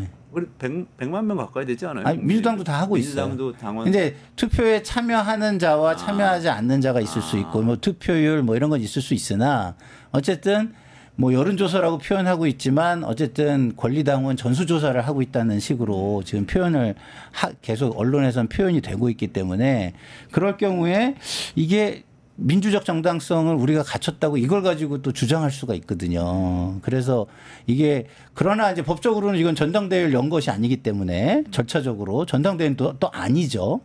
아니긴 해서 법적인 정당성은 당연히 김문수 후보 쪽에 있다고 계속 제가 말씀을 드리지만 지금 편법이 난무하고 있는 지금 상황입니다. 요거랑 유사했던 사례가 이게 뭐 맞는 비유인지 모르겠지만 이제 허은하 개혁신당 2기 대표를 사실상 축출하는 과정에서 으뜸당원이라고 부르는 개혁신당의 당원들을 대상으로 해서 실제 온라인이 아니라 그때 당시에도 여론조사 형태로 돌려가지고 이 당원들의 어떤 여론을 모아서 법원에 맡겼는데 그 가처분이 받아들여진 거잖아요. 그러니까 이제 그런 거를 생각해 보면 꼭 전당대회가 아니라고 하더라도 이 당원들의 여론이 결정이 이거다. 어느 정도로 반영됐는지를 또 판사들이 어떻게 보느냐에 따라서 그 결론의 가부가 달라질 거라서 굉장히 좀 어렵긴 합니다. 예측하기가. 어렵네요. 당내에서는 약간 좀 다른 목소리가 어쨌든 그 지도부가 워낙 밀어붙이고 또 상당수가 동의하니까 이제 한덕수와 단일화하라. 그런데 오늘 어디 신문에서 그 이름을 밝히지 않은 뭐 국민의힘 의원이 이런 얘기를 하더라고요. 의총에서 비대위원장의 제안에 다 반대했다. 그러니까 한마디로 단일화하자라는 그 뭐 권영세 그 쌍권이라고 부르는 권영세 원장 다 반대했는데 의총에서 추인을 받으려다가 못 받으니까 단일화를 강제로 하자는데 반대를 했다. 한덕수와 단일화를 이제 밀고 나가니까. 그래서 어제 밤에 의총을 열었지 않습니까? 근데 의총에서 이 모 의원의 표현대로라면은 다 대부분 반대했다. 그래서 의총에서 추인을 받으려다 못 받으니까 그래서 비대위에서 의결을 시도하는 것이다. 왜냐하면 이제 당원 당규 나와 있거든요. 선관위에서 판단을 하고 뭐 하자가 있다면 대통령이 그 후보를 바꿀 수 있다. 그거를 이용해서 하려고 하는데, 그러니까 그 내부에서도 불만도 없지 않아 있는 것 같습니다. 네. 그러니까 선관위원장을 이양수로. 네, 바꿨죠. 황 의원한테 하라고 바꾼 하니까 거군요. 뭐죠? 황우영 의원은 판사 출신이잖아요. 네. 그러니까 이거는 내가 해서는 안 되겠다 이런 생각을 한 거죠. 법을 좀 아니까. 이양수 사무총장은 세수를 세무대에 담으라 해서 뭐 고사했다고 하죠. 다시 맡으라고 하니까. 근데 이걸 이제 뭐 저희가 법률적으로 일일이 사실관계를 다 따져가지고 누가 더 옳으냐 이걸 이제 얘기하기 시작하면은 사실 논쟁적인 부분들이 분명히 있는데 그냥 상식적으로 좀 합리적으로 좀 말씀을 좀 드려보면 김문수 후보 입장에서 분명히 이렇게 얘기할 것 같아요. 내 후보 자격을 지도부가 일단 인정하지 않는 부분에 대한 주장을 할 것 같고요. 두 번째로는 아니 내가 단일화를 안 한다고 했냐. 맞아. 한다고 했다. 서로 시기가 다른 것이고 의견이 다른데 왜 이렇게 자꾸 급하게 푸시를 하는 거냐. 내 의견도 존중해달라. 지금 김문수 후보가 뭐 발표를 하려고 하네요. 그래요? 그런 사례는 지금까지 우리 앞에 벌어진 이런 사례는 세계 정당 역사상 없습니다. 그리고 우리나라 역사상에도 없는 일입니다. 아주 희한한 일. 지금 강력하게 반발하고 있어요. 당의 여러 가지 정당 법이나 또 우리 당의 당원 당규 우리나라 정치 역사상 누구에 없는 일이 일어나고 그때는 그래서 얘기 안 하고 저는 매우 이용해가지고 특이한 김덕수라고 일이 일어나고 있다고 보고 이 과정에 국민의힘의 지도부가 이 사람들이 왜 경선을 했는지 왜 돈을 받고 그 복잡한 절차를 가져왔는지를 전혀 이해 못한, 이거는 저 이야기가 아니라 우리 당의 경선 후보들이 모두 같은 생각입니다. 뭐 여러분 취재해 보시면 다 나옵니다. 그래서 이런 현실에 왔는데, 그런데 방금 보셨겠지만은 한덕수 후보께서 또 본인은 등록이 마감될 때까지 단일화가 안 되면 후보 등록을 안 하겠다고 합니다. 이것도 아마 이런 후보와 단일화를 해야 된다고 정당이 나서서 이 온갖 불법 행위를 하고 있는 것은 이 역사상 없는 일입니다. 그래서 저는 이제 이런 현실은 불법하고 부당하고 상식에 맞지 않는 일이라고 봐서 굉장히 참 개탄하고 있습니다. 그러나 지금 우리 현실은 어떻게 하든지 간에 단일화를 이루어야 되기 때문에 정당의 공식적인 후보로서 제가 선거운동이라도 조금 더 하고 또 한덕수 후보께서도 등록을 하고 그런 속에서 당연히 경선도 하고 또 단일화를 위한 여러 가지 협상과 그런 과정을 거칠 필요가 있다. 뭐 그렇게 생각하고 있습니다. 네, 김문수 후보가 어쨌든 뭐 강력 반발을 하고 있는 것 같은데 어떻게 보셨습니까? 네, 뭐 계속 동호 반복이 되는 얘기입니다만, 정당 민주주의를 굉장히 강조를 하고 있는 것 같아요. 아니 뭐 고문도 견디신 분인데 이제 이런 여론의 압박도 아니죠. 지도부의 압박을 견디지 못할 뿐이라고는 저는 뭐 생각하지 않았어요.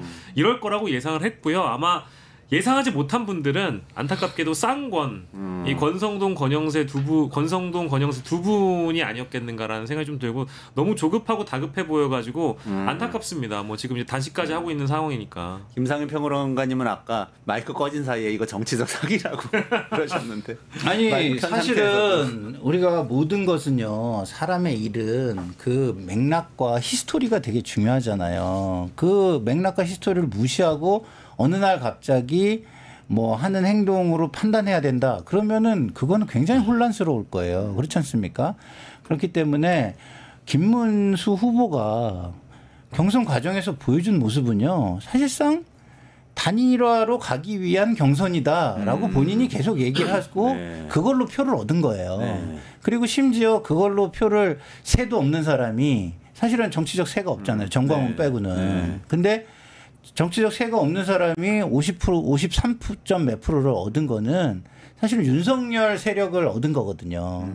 근데 윤석열 세력은 사기당한 거죠. 저기에, 저 말에. 엄밀하게 얘기하면. 근데 김문수 후보를 너무 순진하게 본 거죠. 아니 그러면은 제가 이렇게 질문 하나 드려볼게요. 혹시라도 극적으로 단일화에 성공할 경우 예. 그럼 지지율이 좀 오를까요? 조금 민주당 쪽에서는 저는 경고 사인으로 봐야죠. 저는 어렵다고 보는 게 왜냐하면 중도는요 지금 그 소위 말하는 비상계엄 이후에 이 국정을 운영했던 세력에 대한 책임을 먼저 물어야 된다고 생각을 하고 있다고 저는 봐요. 근데 그 부분을 정리하지 않고서 어떻게 뭐 자기네 지지층만 가지고 지금 얘기하는 거잖아요. 지지층에서 결집이 좀 더 되냐 덜 되냐 이건데 그거 가지고는 뭐 대선 승리는 어렵죠.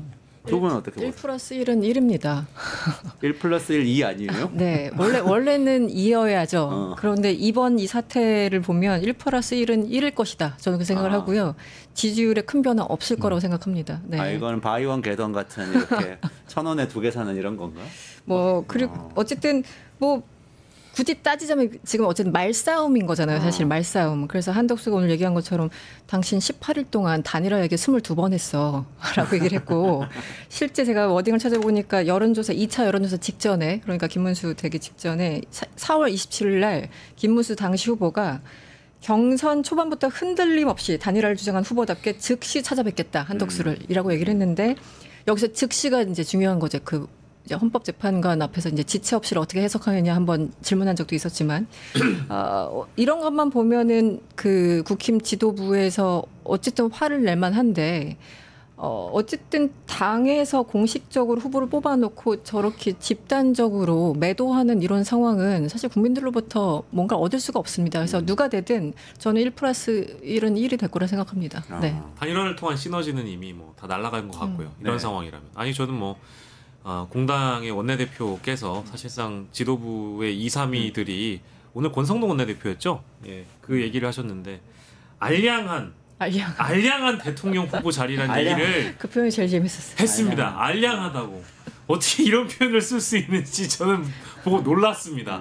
이 정도면 이제 감정적으로 이미 갈 때까지 간 관계인데 뭐 아까 가정을 단일화가 성사된다라는 가정을 하셨습니다만 일단 그 가능성 자체가 너무 낮고요. 설상 된다고 하더라도 이렇게 감정이 안 좋은데 어떤 시너지가 나겠는가 이런 생각이 좀 있고 예 글쎄요 저는 뭐 최근까지도 임시적으로 이 어떤 정당성에 대해서는 충분히 이제 김문수 후보가 갖고 있다라고 김상현 평론가님도 말씀하셨습니다만은 이 당원 전당대회까지 끝난 상황에서 우리가 그렇잖아요. 전당대회라는 건 당내에서 어쨌든 작은 선거를 치르는 건데 후보가 내걸었던 공약을 지키지 않았다고 해서 그 후보가 당선된 자리를 박탈시킬 수 있느냐?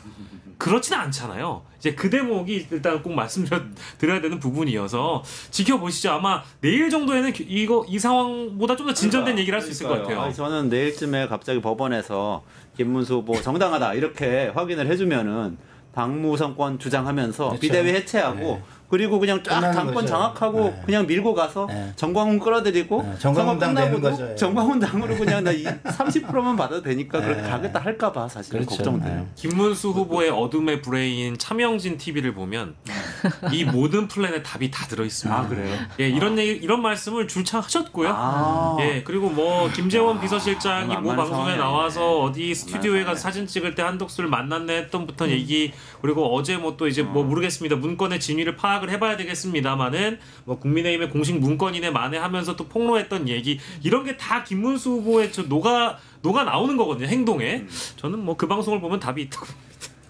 알겠습니다. 여기까지 해야 될 것 같아요. 네. 시간이 죄송합니다. 이재명 후보는 또 최태원 회장 만나고 경제 5대 단체장하고 간담회하고 뭐 경제 유튜버도 만나고 중도 확장 행보 하고 있어. 이 얘기 우리 한참 하려고 준비해놨는데 오늘 시간이 다 해서 여기까지 하시고 다음 주에 또 이어가도록 하겠습니다. 조금만 기다리시면 끝내주는 경제에서 또 이 환율이 지금 또 이 원화 가치가 급상승하고 있는데 어떻게 된 건지 살펴보고 인도하고 파키스탄 전쟁도 살펴보겠습니다. 오늘 김상일 평론가님, 이승원 평론가님 그리고 박영식 에디터님 고맙습니다. 감사합니다. 감사합니다.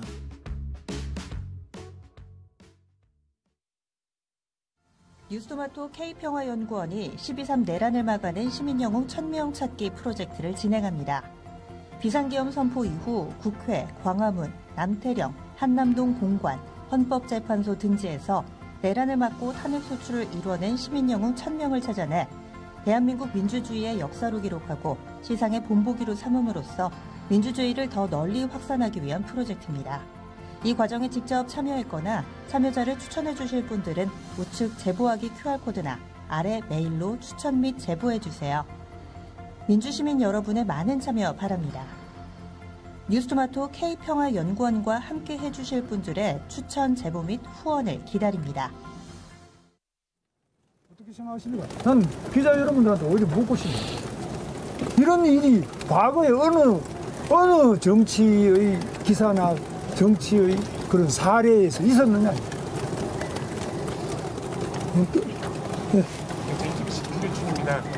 오늘 회동이 어제 회동보다 더 진전됐다고 보시는지. 좀 진지했어요.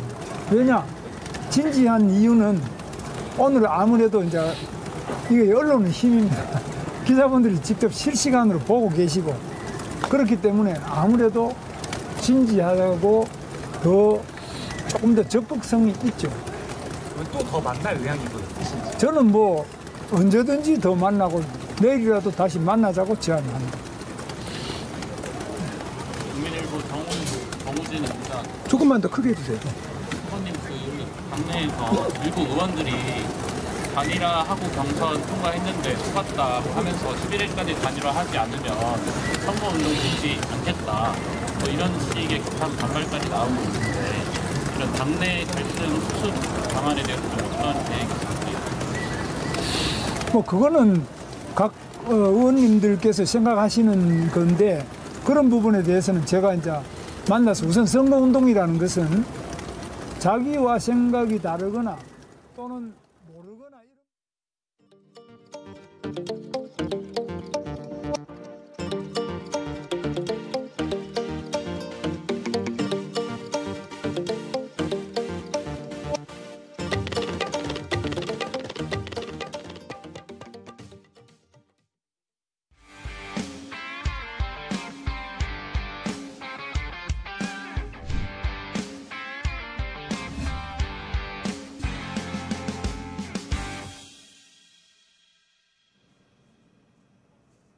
네, 안녕하세요. 이원재입니다. 이원재 끝내주는 경제 5월 8일 목요일 라이브 시작하겠습니다. 인도하고 파키스탄하고 전쟁 난 거 아셨어요? 네, 둘 다 핵 보유국인데 심각합니다. 우리 국내 정치에 관심 갖는 동안 세계에서 심각한 일들이 많이 벌어지고 있는데 특히 전쟁에 대해서 또 전쟁사 전문가이시고 물리학 박사이신 최승병 박사 모시고 말씀 나눠보도록 하겠습니다. 안녕하세요. 어서 오세요. 네. 인도하고 파키스탄 지금 해묵은 앙숙이잖아요. 네. 근데 지금 또 터진 거죠? 네, 그렇습니다. 네, 어떤 상황인가요?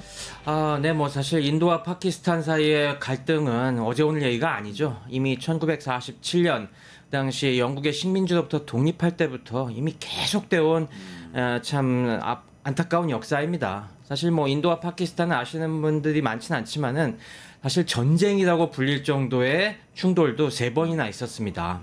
1947년에 있었고 65년에 있었고 그리고 1971년 공식적인 전쟁만 3번이었고 이거 좀 비공식적인 전쟁이라고 하는 것이 한 번 있었고 소규모 무력 충돌은 뭐 셀 수 없이 많이 있었죠. 근데 특히 뭐 이게 주목해봐야 될 것이 저희가 이 1965년 전쟁이 과거에 많은 분들이 모르시는 분도 있겠지만 이게 그 당시 2차 세계대전 이후에 최대 전차전이라고 할 정도로 양쪽이 대규모 전차 전력을 동원해서 65년에요. 네, 1965년에 제가 중동전만 생각하는데 이 인도 파키스탄 간에도 대규모 전차를 동원한 전투가 이미 있었고요. 1971년 이때는 아무래도 이 근본적인 문제가 결국에 인도 북부에 이 힌두가 물론 대부분이지만은 이슬람 교도들이 꽤 많이 있지 않습니까? 과거 이 인도가 식민지화 되기 전에 무굴 제국 자체가 이슬람 제국이었고 그래서 이 주로 동쪽 끝, 서쪽 끝 이렇게 이슬람 교도가 많이 분포해 있었는데 이 동쪽에 있는 지역이 벵갈 지역, 이게 지금의 방글라데시로 독립을 하고, 그리고 서쪽 지역, 요 펀잡 요 일대가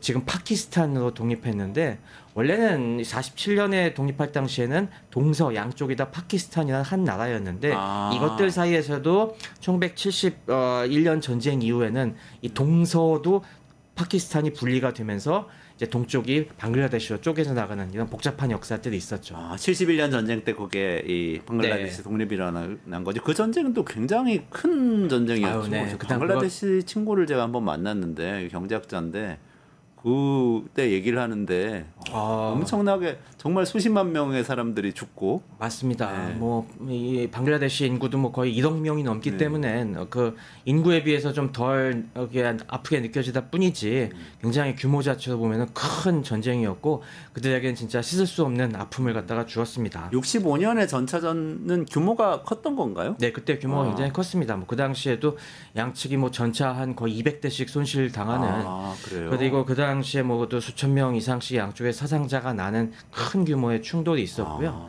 그래서 그 분쟁들을 겪으면서 인도가 우리 확실하게 우위를 가지기 위해서는 핵을 가져야 된다. 그래서 핵무기 개발해서 1974년에 이제 핵실험에 성공을 한 거고 그걸 또 당하니까 이대로 있다가는 우리가 핵 무역을 가진 인도에게 먹힐 수 있겠다라고 해서 파키스탄도 핵 개발에 나서게 되고 그래서 1990년대 드디어 핵실험에 성공하죠.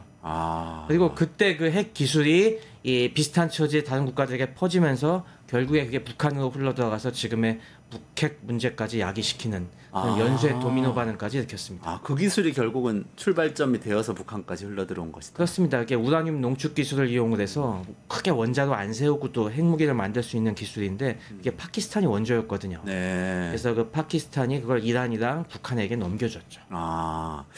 좋습니다. 그러면 분쟁이 원래부터 심하고 화약고 같은 곳이었다는 건 알겠어요. 근데 이번에 전쟁이 일어난 지역이 있지 않습니까? 카슈미르 지역. 카슈미르 지역. 거기는 어떤 곳인가요? 카슈미르 지역이 딱 이 파키스탄과 인도의 국경지대에 있습니다. 그리고 북쪽 히말라야 산맥호 바로 근처에 있죠. 그래갖고 여기가 가보신 분들도 많을 거예요. 그러니까 관광지로 굉장히 유명한 곳입니다. 거기가 나라는 인도인가요? 이게 분리가 돼 있습니다. 이게 원래는 이게 원래 이 영국의 식민지였을 당시에는 이 카슈미르 지역이 뭐 독립된 이 번국 중에 하나였는데 얘네가 이제 독립하는 와중에서 원래는 인도, 파키스탄 어쪽에도 속하지 않고 그냥 독립을 하고 싶어 했는데 정치적 상황이 그러지 못하니까 이 번국의 왕이 인도 쪽으로 붙었거든요. 근데 이 지역은 이슬람 인구가 다수입니다. 그래갖고 그때 이 어정쩡하게 쪼개졌죠. 그래서 지금 사실상 파키스탄령, 인도령 카슈미르가 나뉘어져 있고요.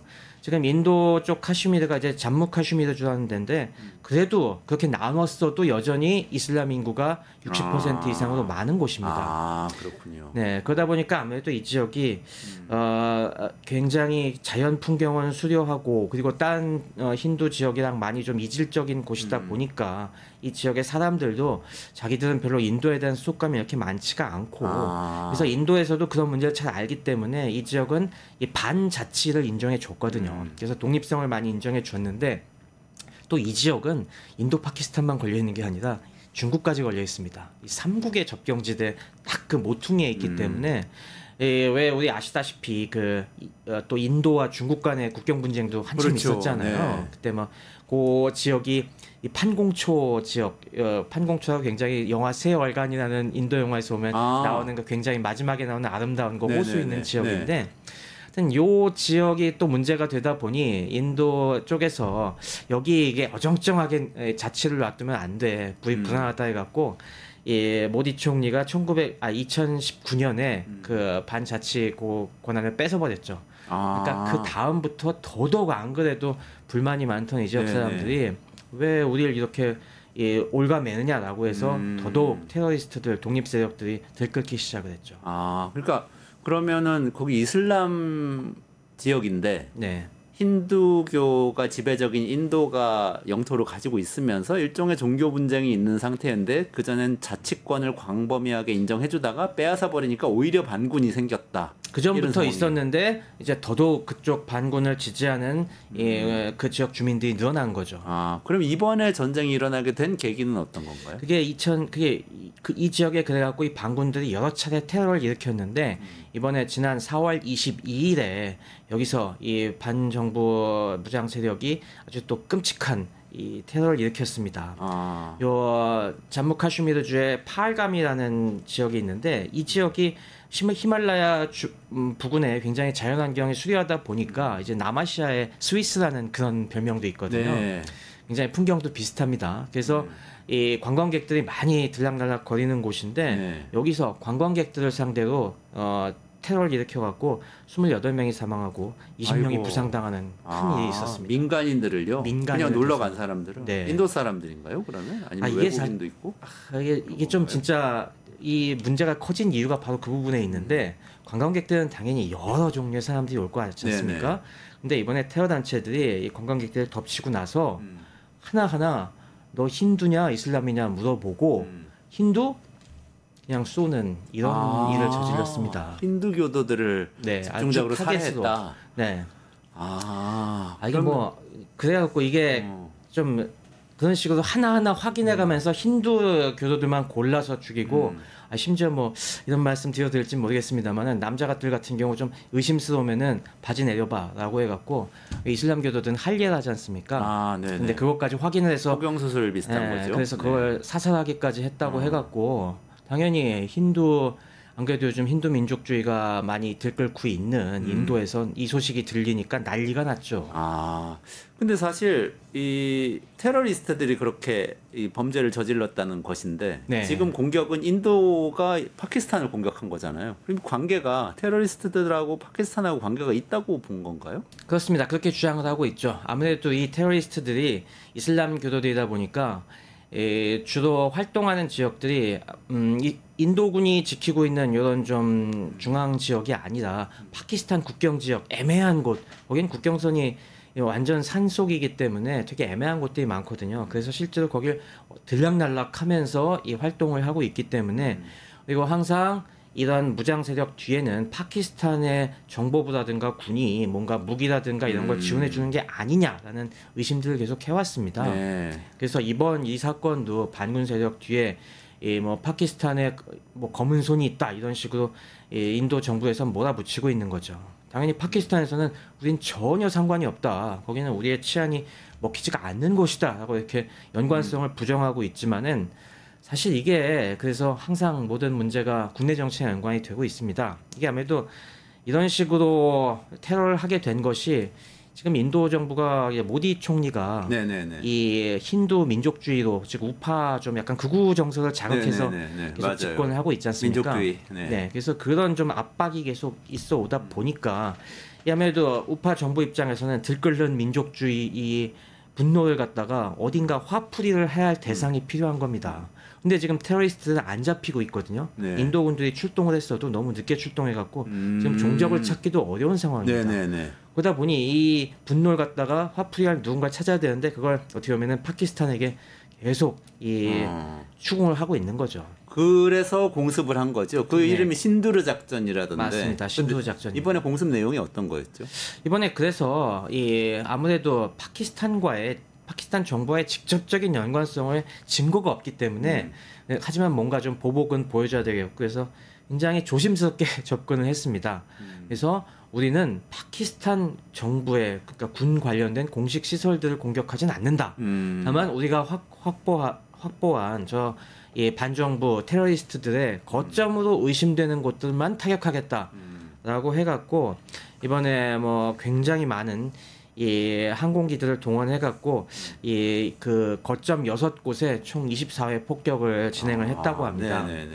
그래갖고 이 폭격 와중에서 이 사상자가 31명, 부상자가 57명 정도. 사망자가 31명. 사망자가 31명, 부상자가 57명 정도 나왔다고 얘기가 되고 있습니다. 그러니까 공격 대상은 테러리스트들이었다 이렇게 얘기를 인도 정부에서는 하고 있는 것이죠. 그렇죠. 그러면 테러리스트의 인프라스트럭처를 우리가 때렸다고 하지만은 근데 파키스탄에서는 민간인들이 죽었다고 얘기를 하는 것 같은데요. 그렇죠. 이런 사실 테러리스트들의 인프라스트럭처라는 게 뭐겠습니까? 결국에 은신 가옥이라든가 뭐 숨겨놓은 그런 데라고 하는데 그런 데들이 구분이 안 되잖아요. 민가들이랑 되게 테러리스트들의 모든 특징들이 이 보통 마을에 전혀 의심 가지 않을 곳에 그런 걸 숨겨놓기 때문에 이게 구분도 잘 안 되고 그러다 보니 부수적인 피해, 민간인들의 피해가 클 수밖에 없었죠.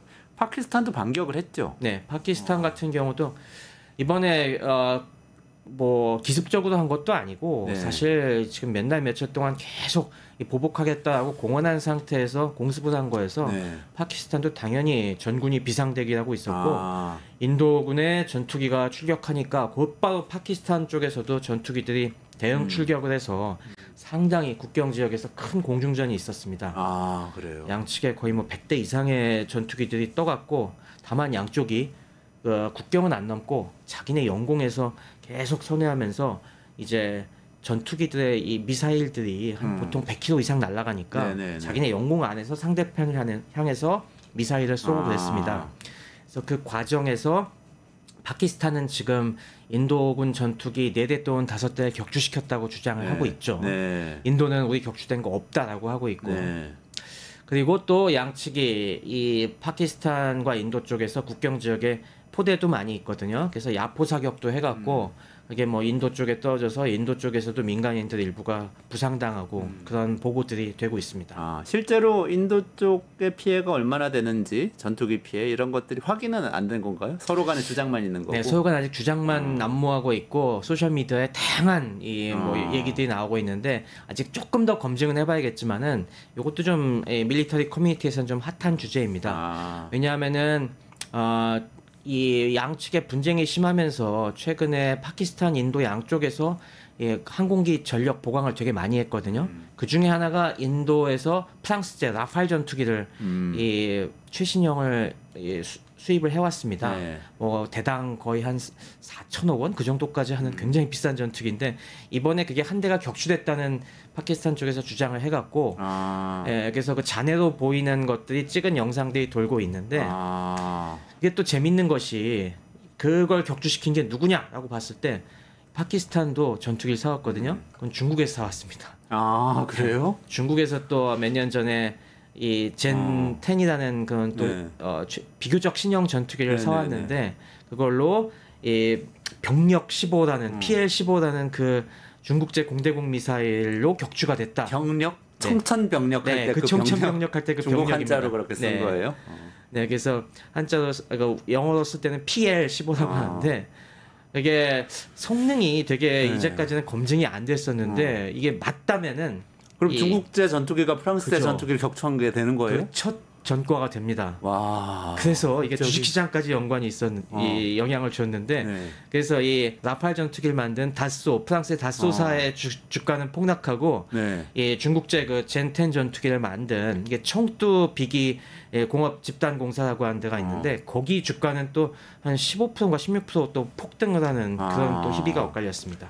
이게 뭐 주식시장도 영향을 미치지만 중국의 군사력이 만만치 않을 수도 있다 이런 증거도 될 수 있는 거 아니에요? 맞습니다. 지금 중국의 군사력에 대해서 중국이 최근에 신무기들을 굉장히 많이 개발했는데 문제는 중국 무기들은 실전 데이터가 지금 없습니다. 그래갖고 이게 군사 전문가들 사이에서도 어느 정도 수준인지 되게 설왕설래가 많은데 이번에 이게 맞다면은 결코 무시할 수 없는 수준이라는 게 보여지는 하나의 증거가 될 수 있어갖고 또 이제 핫한 주제가 되고 있죠. 아, 알겠습니다. 이번에 그래도 정말 불행한 일이 벌어졌지만 국경 안 넘고 선회하면서 제한적으로 이 전투를 한 것이라고 하니까 그래도 확전은 안 되지 않을까 이런 기대도 좀 해볼 수 있는 것 같은데 맞나요? 네, 확전은 아마 안 될 것 같습니다. 아까 말씀드린 것처럼 뭐 파키스탄이 테러 집단과 연결되어 있다는 직접적인 관계가 없어요. 네. 그러다 보니까 뭐 확전하기에 명분이 부족하고 또 벌써 이 지금 첫 번째 이 폭 공습 가지고 양측이 이제 빠져나갈 구멍을 만들고 있습니다. 파키스탄은 우리 인도 전투기 격추했으니까 우리 보복은 충분히 했다라고 이렇게 이미 얘기를 하고 있고 인도에서도 뭐 우리는 선을 지켜서 우리도 할 만큼 충분히 한 것 같다라고 하면서 어느 정도의 수위 조절을 하는 거 봐서는 이제 다 핑계 대고 우리가 이겼다라고 하면서 서로 또 다시 냉각기로 들어갈 것 같습니다. 그나마 불행 중 다행인 것 같긴 한데 그래도 계속 세계가 불안정해지고 있는 것 같아서 맞습니다. 계속 좀 걱정스럽게 지켜봐야 될 것 같습니다. 오늘 여기까지 진행해야 될 것 같아요. 네. 최승병 박사와 같이 이야기 나눴고요. 조금만 기다리시면 김학균 신영증권 리서치센터장 모시고 요즘 환율 급변에 대해서 이야기 나누도록 하겠습니다. 여기서 인사드릴게요. 고맙습니다. 감사합니다.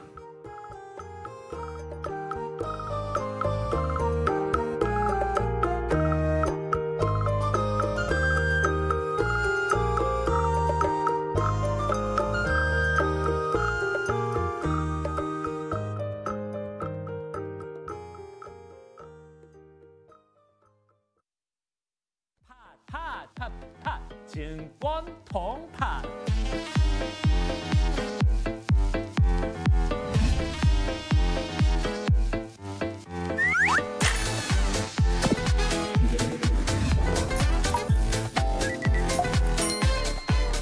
매일 낮 12시에 많은 참여 바랍니다.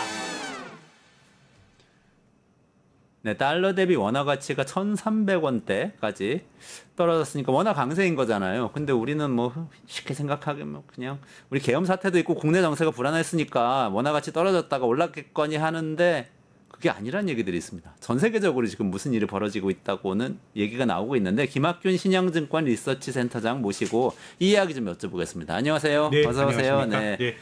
그러니까 지금 우리나라뿐만 아니라 좀 아시아 국가 몇 개에서 한꺼번에 지금 그 통화 가치가 바뀌고 있는 건가요? 네, 그렇습니다. 지금 제일 빨리 바뀐 게 대만입니다. 네. 대만 달러가 최근에 한 10% 정도 절상됐습니다. 미국 달러에 대해서.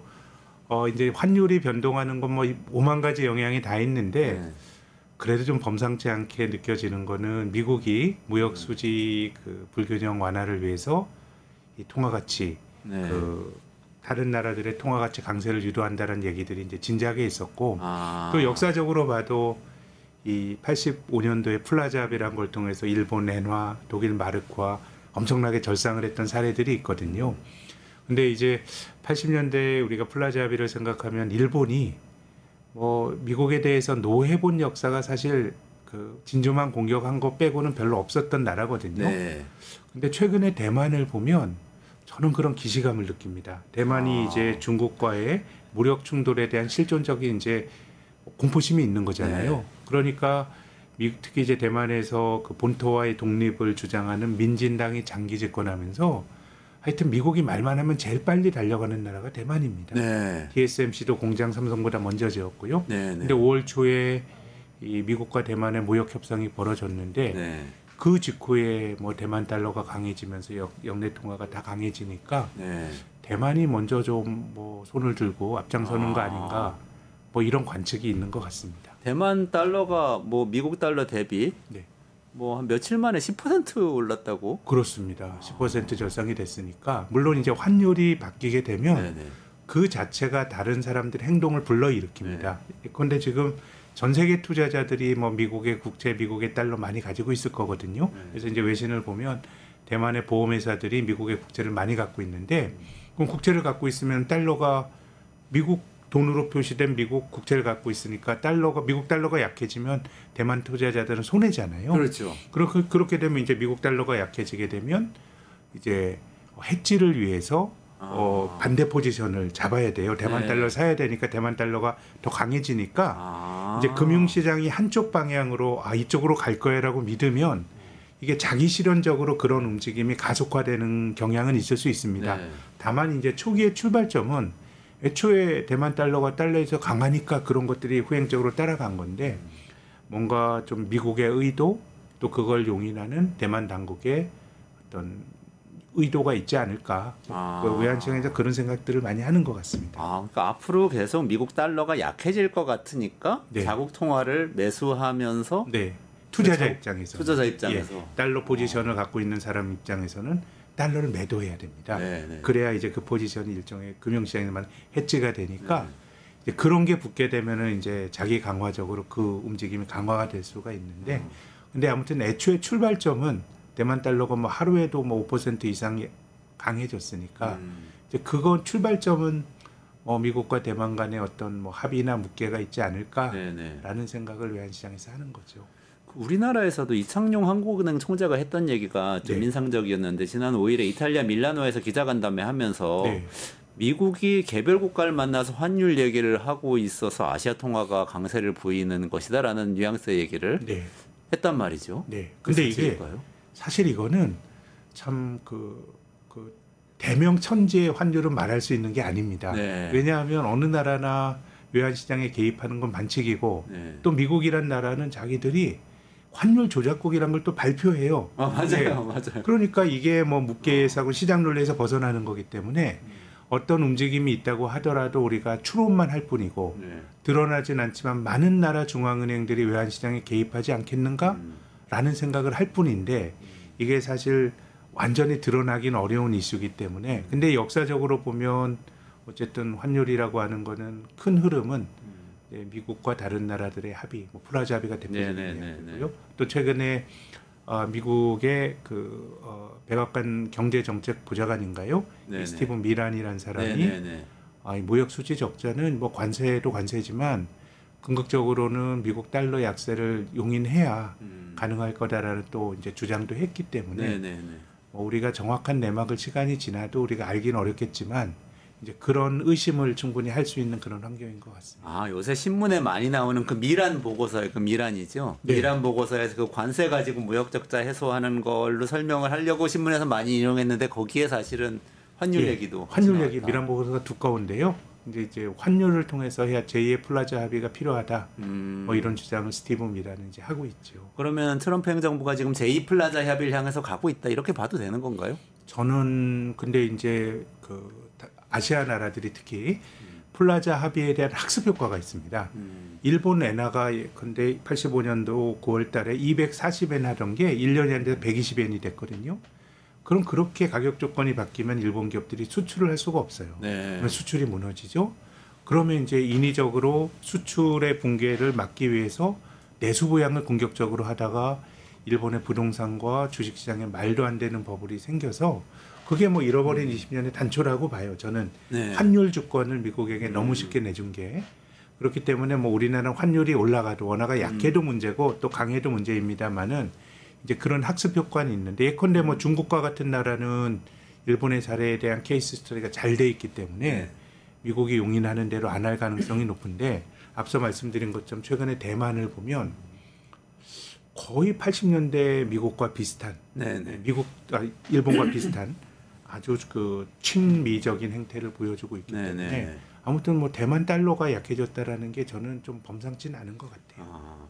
우리나라는 어떨 것 같으세요? 우리나라 원화 환율은 달러 대비 뭐 우리나라도 연휴 전에 1,440원 하던 게 지금 이제 1,400원대 밑으로 떨어졌죠.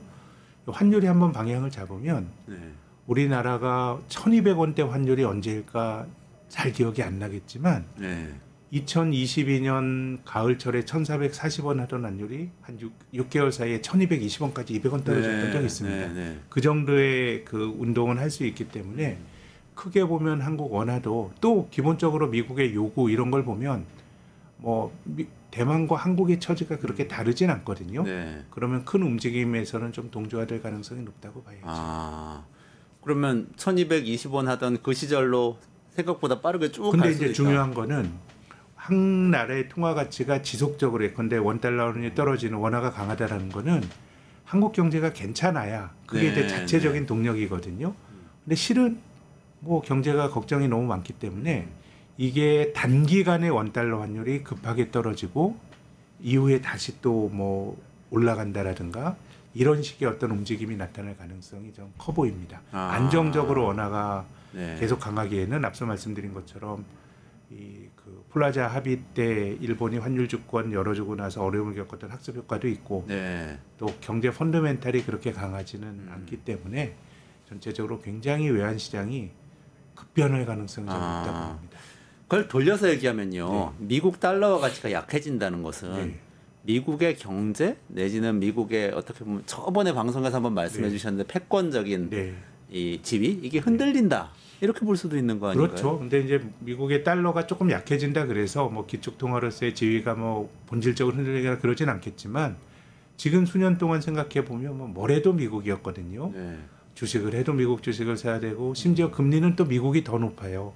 그리고 달러는 강해지고 이런 흐름이었는데 거기서 저는 지금 균열이 이미 나타나고 있는 거 아닌가 생각합니다. 마지막으로 주식시장 전망을 좀 여쭤보면요. 그렇게 되면 어쨌든 원화 강세가 될 거라고 예상을 하면 또 투자자들이 미국물을 팔고 한국물을 사게 될 가능성이 이런 있겠네요. 흐름이 안정적인 흐름은 아닐 거기 때문에 굉장히 급하게 움직이는 사람들이 움직이니까 최근에 오늘도 외국인 투자가들이 한국 주식을 샀습니다. 그리고 2022년 가을부터 2023년 봄까지 환율이 200원 떨어질 때로 외국인 투자가들이 한 16조 원 정도 주식을 샀습니다. 그렇게 보면 뭐 원화 자산이 강해지면 한국 주식은 수혜를 입을 것 같고요.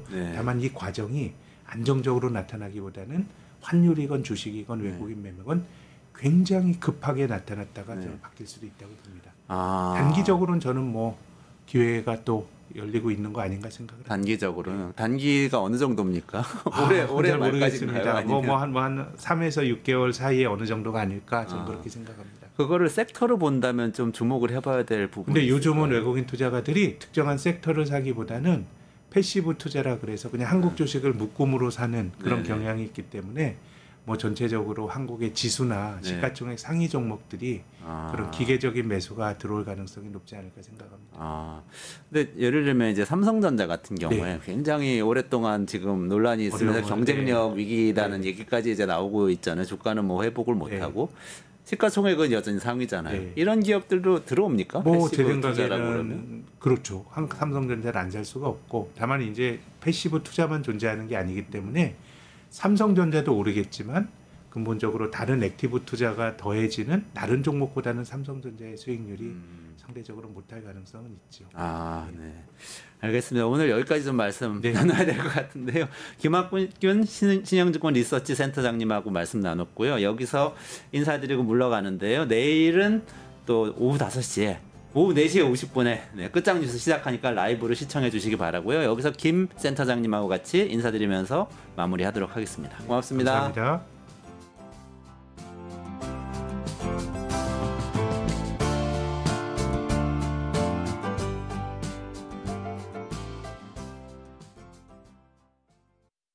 뉴스토마토 K평화연구원이 12.3 내란을 막아낸 시민영웅 1000명 찾기 프로젝트를 진행합니다. 비상계엄 선포 이후 국회, 광화문, 남태령, 한남동 공관, 헌법재판소 등지에서 내란을 막고 탄핵소추를 이뤄낸 시민영웅 1000명을 찾아내 대한민국 민주주의의 역사로 기록하고 시상의 본보기로 삼음으로써 민주주의를 더 널리 확산하기 위한 프로젝트입니다. 이 과정에 직접 참여했거나 참여자를 추천해 주실 분들은 우측 제보하기 QR코드나 아래 메일로 추천 및 제보해 주세요. 민주시민 여러분의 많은 참여 바랍니다. 뉴스토마토 K평화연구원과 함께 해주실 분들의 추천, 제보 및 후원을 기다립니다.